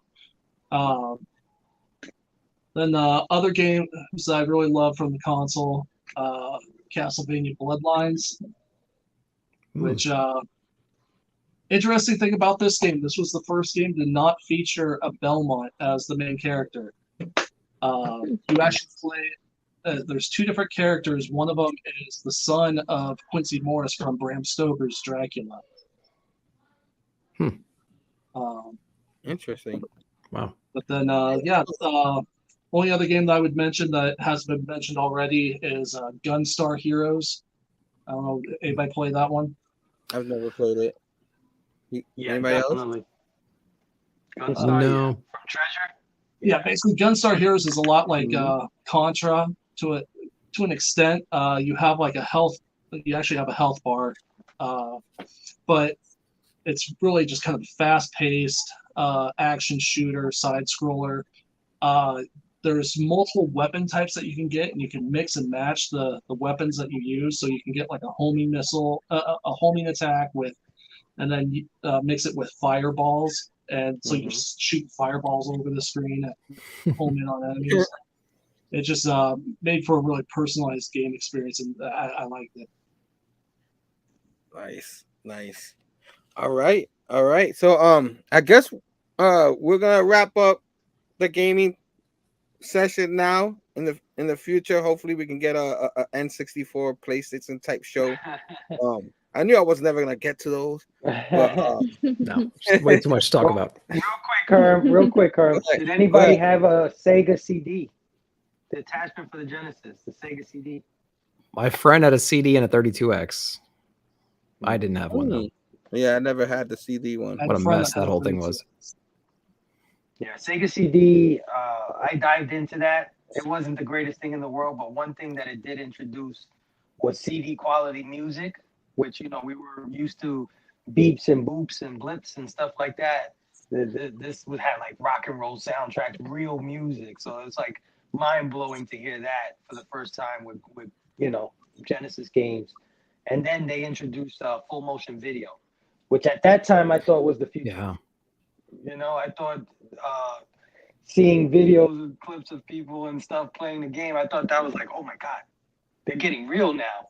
Forget these graphics, it's real life now. But that ended up being not too good. But yeah, Sega CD, just an honorable mention, because it was definitely from that era. Yeah, Sega CD. My cousin had it. That's the only way I played World Series baseball on that, and that game was phenomenal on the Sega CD. Let me tell you. So that's probably the only game I played on that. And I forgot what Sonic game was on that, but Sonic CD. 3D Blast makes sense. No, Sonic CD. Oh, Sonic CD. Yeah. Oh, 3D Blast was yeah. So those are the two games I played for, and they were phenomenal. But I think they rushed that out, and probably the reason why it wasn't successful. I think it was the Sega CD that they rushed out. They didn't even had advertisements for it or nothing like that. For a long time, well, at least back in those days, a lot of people consider Sonic CD the best Sonic game ever. More than Knuckles, Sonic 2, because Sonic CD, first they introduced Mecha Sonic. Remember Mecha Sonic? The robotic Sonic? And it had this mechanic where you would go in the future, past, and present of the same level. So you know how, Andrew, you were saying there were 3 subsections to a level before you got to the next one? Well, in this one, it's 1 level, but you can travel to 3 different versions of it within the same level. So if Sonic gained enough speed, he would time travel. And then you would see a futuristic, messed up version of the level. And then if you go in the past, you would see this bright, colorful, beautiful version of the level. So it was pretty good. It was awesome. Great. Nice. I gotta find that now. Now Thanks, you gotta Phable. blame Phable again. There you go. I gotta buy a Sega CD. So if anybody else got anything else to say before we get to the final segment of the night, anybody? No, going once, going twice. All right. No, Steph did have a good point though earlier about the whole when Sonic stayed still. Yes. Oh yeah. When he went like this, and then he was like tapping his. Yeah. You look like this. Yeah, exactly. And then he does the whole. Those were cool things they would add to those games. You know what I mean? Those were fun. Yeah, I love that. I love that. He would looks all snotty with you and stuff like that. Yeah, yeah.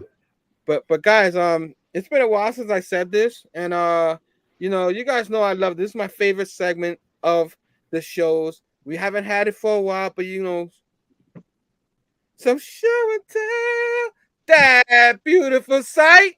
You know what I'm saying? That beautiful, beautiful sight. Love me some show and tell. My favorite segment, and this is gonna be the coolest one because we're gonna show some video games. At least my friends here are gonna show it because I don't have mine.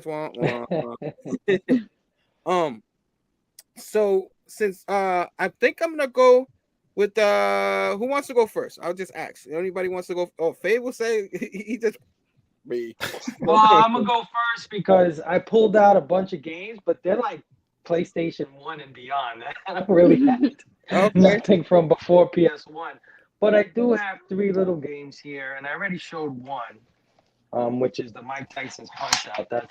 These are the only surviving games I have from the 80s. So this one, and I said Robbie earlier because I happen to have one of these. Oh, Star Trek with the slip. And Twitch showed this one earlier, but I do have my original Duck Hunt and Mario packing game. So nice. Yeah, that's really everything I got from the 80s. Everything is from beyond that era. Nice. I usually have something because I came up with nothing, so you beat me. Steph, anything? You have anything you want to show? Any kind of game? Anything you want? All right, you're skipping this one like me? Okay. I'm glad I'm not alone. We both talked about Sega together. We're not showing anything together. So eeny, meeny, miny, mo. Enter, you have something to show or No, I'm definitely skipping. I'm sorry. It's all good. I was waiting for the Titans here. They both talking about they have stuff. Nick, Twitch, which one? Nick, I'll go. Why not? Go for it, man. Twitch. Yeah. Here we go. Let me go back. Boom. That's what I've been waiting for. So, a few games in here. Some gold. Yes. There you go. Yes. You know, the only reason I bought that game was because it was gold. That was we talked about it, but Mega Man 2. Nice. And Mega Man 3. Move it up a little, up a little. There you go. There you go. Heck yeah. Good. Mega Man 3 was hard. I don't think I ever beat it. Then Metroid. Yes. Oh, I love yeah, his I love Metroid. Yeah, that's a great cover. I love Metroid. Ninja Gaiden. Yes. Gaiden 1 and 2. Oh, I forgot all about that one. Ninja Gaiden. We mentioned it for Sega, but Shinobi. There you go. Yeah. I it's rented that one a of the lot. Tengen cases where they were trying to get Nintendo's copyright on the cartridge. Mm-hmm. This is a game that became a really popular franchise with the PlayStation, but was kind of unknown at the time. Yes. Let's go. Metal Gear. Cousin had that one. I could never play it right, but no, me neither. Always love this one. Oh, Nick, close your eyes, Nick, close your eyes. Great. It's an expensive show for Nick right now. It is. You're killing me. Fester's Quest. Fester's Quest. Fester's Quest. I rented that a lot too.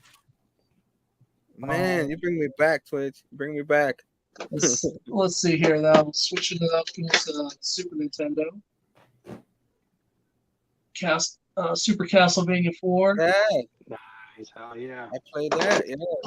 Never beat it, but I played it. Oh God, that game's hard. Yeah. No way I beat that, man. I guess that's my motto for the night. I played it, but never beat it. Mega Man Soccer. Like, I don't know if anybody's played this. This game is awesome. Never played that one. Never heard of it. It's basically a soccer game, but each character has their own like special power where they can do like a powered shot.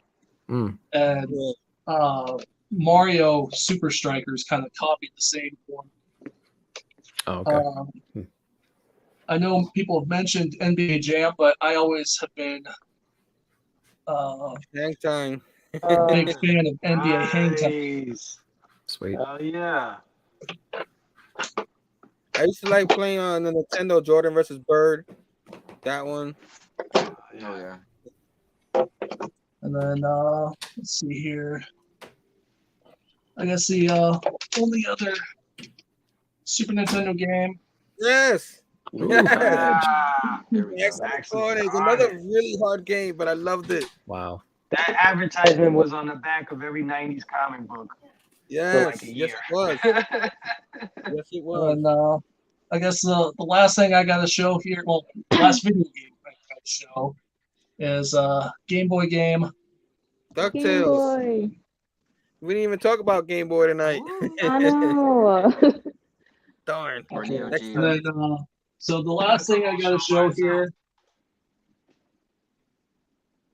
Nice. Skyrim. Is one of my few video game collectibles I actually have. Alduin That's from sweet. Skyrim. Wait a minute, we're showing those? Oh my No, god. Phable, don't do it. Hold my beer moment. That is fantastic. Yeah, that's awesome, dude.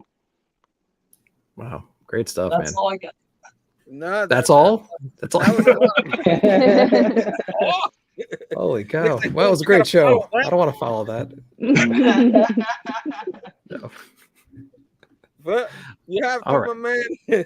Okay, yeah. So let's see. We talked a little bit about Genesis and like the game with the game Genie, but I had the secret codes for Sega Genesis game Nice. that came out a long time ago, and so basically it was just like all the little codes that you can enter. Oh, You know what I mean? cool.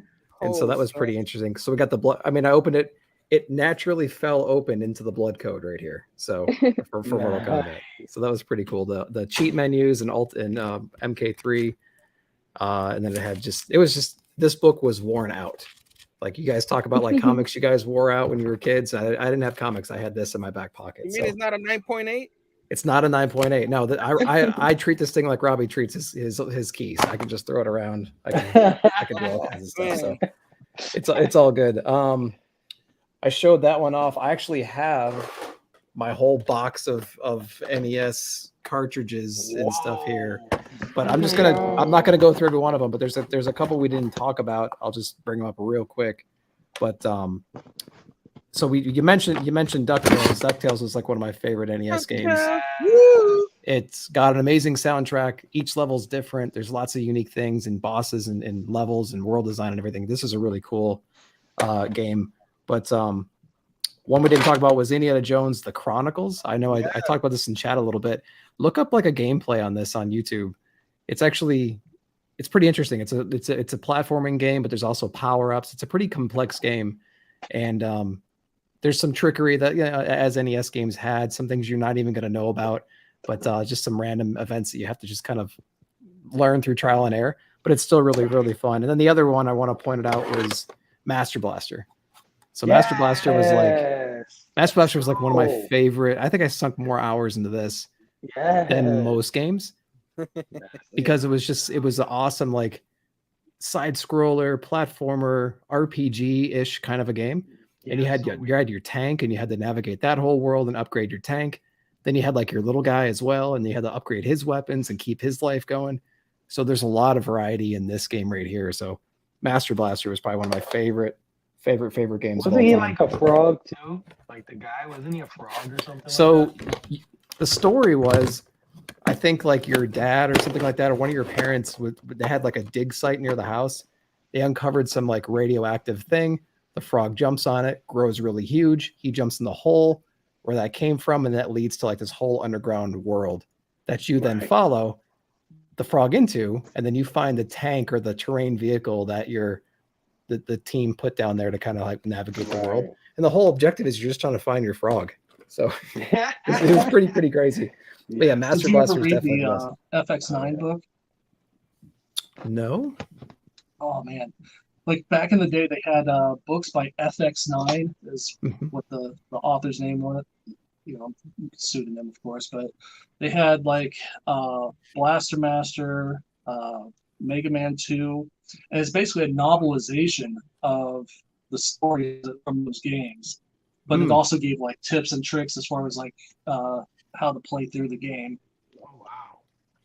Yeah, that game was intense. I know they made some sequels to it, and I got really far. I don't remember ever beating Master Blaster, but it's like the one game that if I had to go back now, I would try to beat that game because I played that game so much. Yeah, good luck. Growing up, but yeah, the controller. Nick is muted. looks like my mic was unplugged there for some reason. But I was like, I didn't mute you. yeah, somebody muted. I don't know. No, but I had this for track and field, and so Yes. you I had to use this for track and field because the turbo buttons were like the only way you could swim that fast. To, like, and then the last thing is my wife actually found a power pad at Goodwill. Nice. Bash myself in the head. Oh, She found a power pad in Goodwill in the box, Wow. and What? it was $4.99 Get in the out. box power pad. Yeah. So go to No Goodwill. way. You never know what you're gonna find. That thing So- was horrible, man. Bro. Yeah, it sucked. It was awful. If you wanted to beat track and field, you didn't use the power pad. You used this. This is what you Yeah. used for everything. But yeah, I mean, I can go on and on and on. But that's what I got there. But yeah, that's awesome. Nice, man. You said you had nothing, but that was pretty good, man. I was Yeah. expecting you to bring out the power glove next. You know what I'm saying? Like if you had that, Never had a power glove. Never had a power glove. Now I was fortunate. My parents kept a lot of this stuff, and then I, like a lot of us, I'm an overgrown kid who likes to buy stuff, like to buy toys. So here we are. yeah, the power glove was so expensive that it was almost as much as a damn system. You know what I mean? So even I had a friend who his father owned the grocery store downstairs where in my building, and he used to get him all the Nintendo games. He never had a Sega because he always said you have a system already. You know what I mean? So he was cool. Yeah. That I had a Sega. That classic excuse. Yeah, he used to get my friend everything, and the only thing he didn't get him was a power glove because it was very expensive. And I was like, so I never got the chance to play it. But I used to remember the movie with the kid and the I forgot the name of it. What happened? The Wizard? The Wizard. There you go. Yeah, and then they introduced the power glove in there, and they introduced Super Mario 3 on that. That's where everybody went crazy, stuff like that. So that was the only chance I got. The best use of the power glove was Freddy Krueger, right? Let's all agree. Got the power glove. That was awesome. Certainly wasn't useful for any games. That's for sure. I think so. There was a cartoon too with the power glove was the secret weapon, a Captain M and the Game Master. You know what I mean? That cartoon, the Game Master. You know what I mean? That didn't last long, but that was really cool. Guys, thank you so much for joining us on this special episode. I know we went a little bit long, but I had a blast. It started a little cluster in the beginning, like it always does. You know, my shows, I can't help it. But I hope y'all have fun as much as me. Everybody on the panel, everybody in the chats, thank you so much. This was special. I'm hoping one day in the future we can do the 64 PlayStation version of this show. Yeah, man, Inja. Last second you came in the clutch. I'm sorry, I didn't remember it was this free show, but you could do that one with us too if you want to. Twitch, man. Finally we got you. You know what I'm saying? Like Got him. Station. You know what I mean? We know this man, Rockin' Robbie Live, Sunday nights. We BS about comic books, and Robbie will do everything. It's pop culture, not just comic books. You know what I'm saying? So we will not argue, but debate about every single thing that Robbie talks about on there. So it was cool, and in other chats too. But it was cool. We could get people from all over the states and stuff like that on this show. This is what it's all about. This community is one of my favorite communities.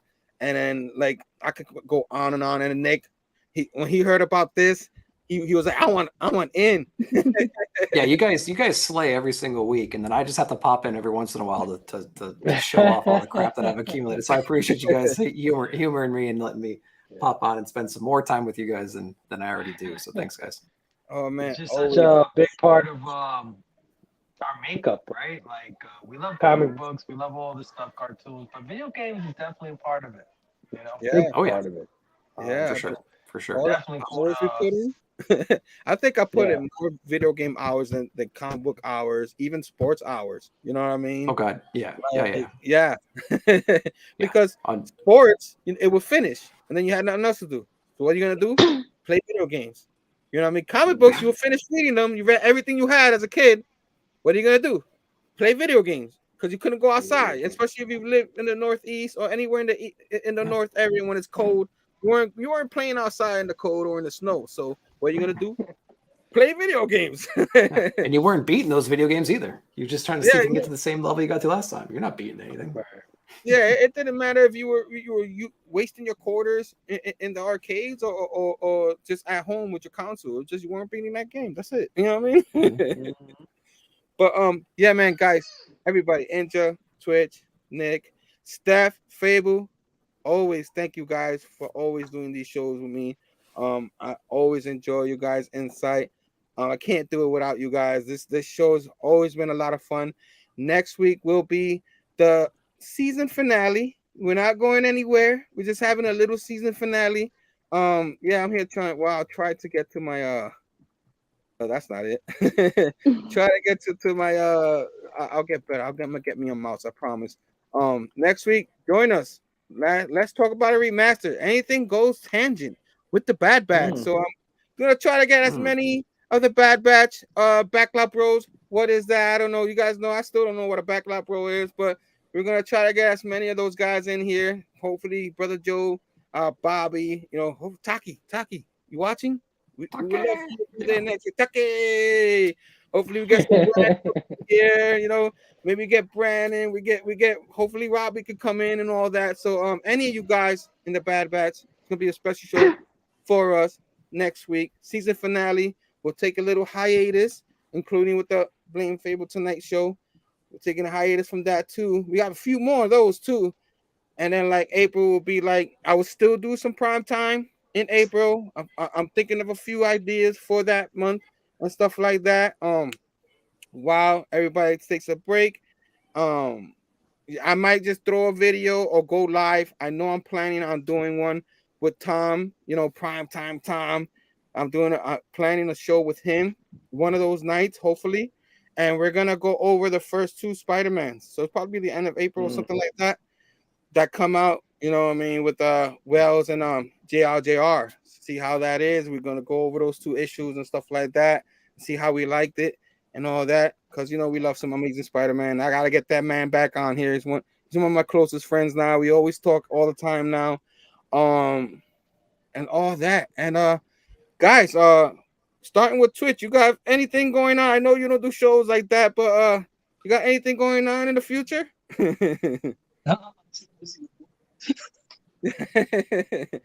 Yeah. Inja Benja, I know you got a few shows with the Gal Squad. You girls doing anything this week? I don't know if we're doing anything this week. Sheena is doing hers tomorrow, I think, I believe. I'm not going to say anything because I'm not sure. So just look out for that. All right. I'll make sure all the information from the Gal Squad and all that, I'll make sure I have it in the box below. Y'all ladies put a fantastic show. I love watching you. Thanks for having me on there. You know what I mean? I appreciate all that. And always, you're all over the place in the community, supporting us. I always appreciate you doing that for us. And I appreciate you coming on with us. Thanks for having me. It was super fun. Heck yeah. And I enjoyed it. You're welcome to come to our next video. You don't have to, but you're welcome to come anytime. Talk whatever it is. Wrestling, if you want to talk that too. We're going to plan on doing that. Yeah, man. Nick, you have anything happening this week? You know, like a certain night show. Yeah, I did the cadets video. So what came out this week that already released today, and then I did what I pulled from what came out this week. So like you said, it's kind of a preview to my Nick at Night weekly comic book review show. Drops late on Fridays, and if technology is behaving, it will drop on Friday night, not Saturdays like it did last week. But that actually worked out pretty well. I was more refreshed for that one. So yeah, those three are pretty much standard on the channel. And then sometimes I throw in, I might do one this Sunday. I'm not too sure yet. A comic book look ahead. So just doing a live on Sunday mornings, usually towards the middle or end of each month, looking at what books are coming out the next month to kind of get prepared for. You can throw them on your FOC and just kind of stay into know. And it's just kind of a hangout as well. First thing in the morning, get your coffee on, get your hangout on. So it's been a pretty fun show, and it seems to be pretty popular. So gonna probably continue that. But yeah, that's what I got going on. Thanks again for having me, though, guys. That was awesome. Station, anytime, man. Thanks for coming on, man. We appreciate it. Steph, you got a bunch of shows this week coming up? I did not. No, you're not gonna be on Dylan's show this weekend? Yeah, well, probably more than likely Dylan's Horror Show. Okay. Sunday. Okay. Phable, are you gonna be anywhere this week? Of course, Blame Phable tonight, Sunday night, 6 p.m. Instagram Live, me, Stef, Herm. We go over pop culture news. We talk about, we review a movie, and we do a little show and tell ourselves. And this week's guest will be the Cerebros, Verno. He's joining us. And Stef's movie of the week will be Overlord. So can't be, I'm excited to check that out. Stef sent me over the trailer. It looks crazy as hell. So I'm like, okay, this is another one of those Stef joints. Let me check it out. So I can't wait to hang out with Stef, Verno, and Big Herm, and on Sundays like we always do. Hey, I can't wait to get on the show too, Phable. And Steph, I love you guys. You finally had me on the show. It's been a long time. It's about time. You got your favorite guest here. Let's go. I was waiting for it. So yeah, man, join us on IG Live Sunday 6 p.m. Blame Phable tonight with Missing Link and Big Herm, the best damn pop culture show on IG Live. Let's go. Station to that, man. For sure. Oh yeah. So you guys know. Have a great night. Like I said, if you like the video, hit the thumbs up. Subscribe to the channel. Ding, ding, ding that bell for notifications for future videos so you can watch fantastic videos, not only from me, but from everyone in these panels. Even this video with Twitch. We finally got him, guys. Station. Until next time, peace out, everybody.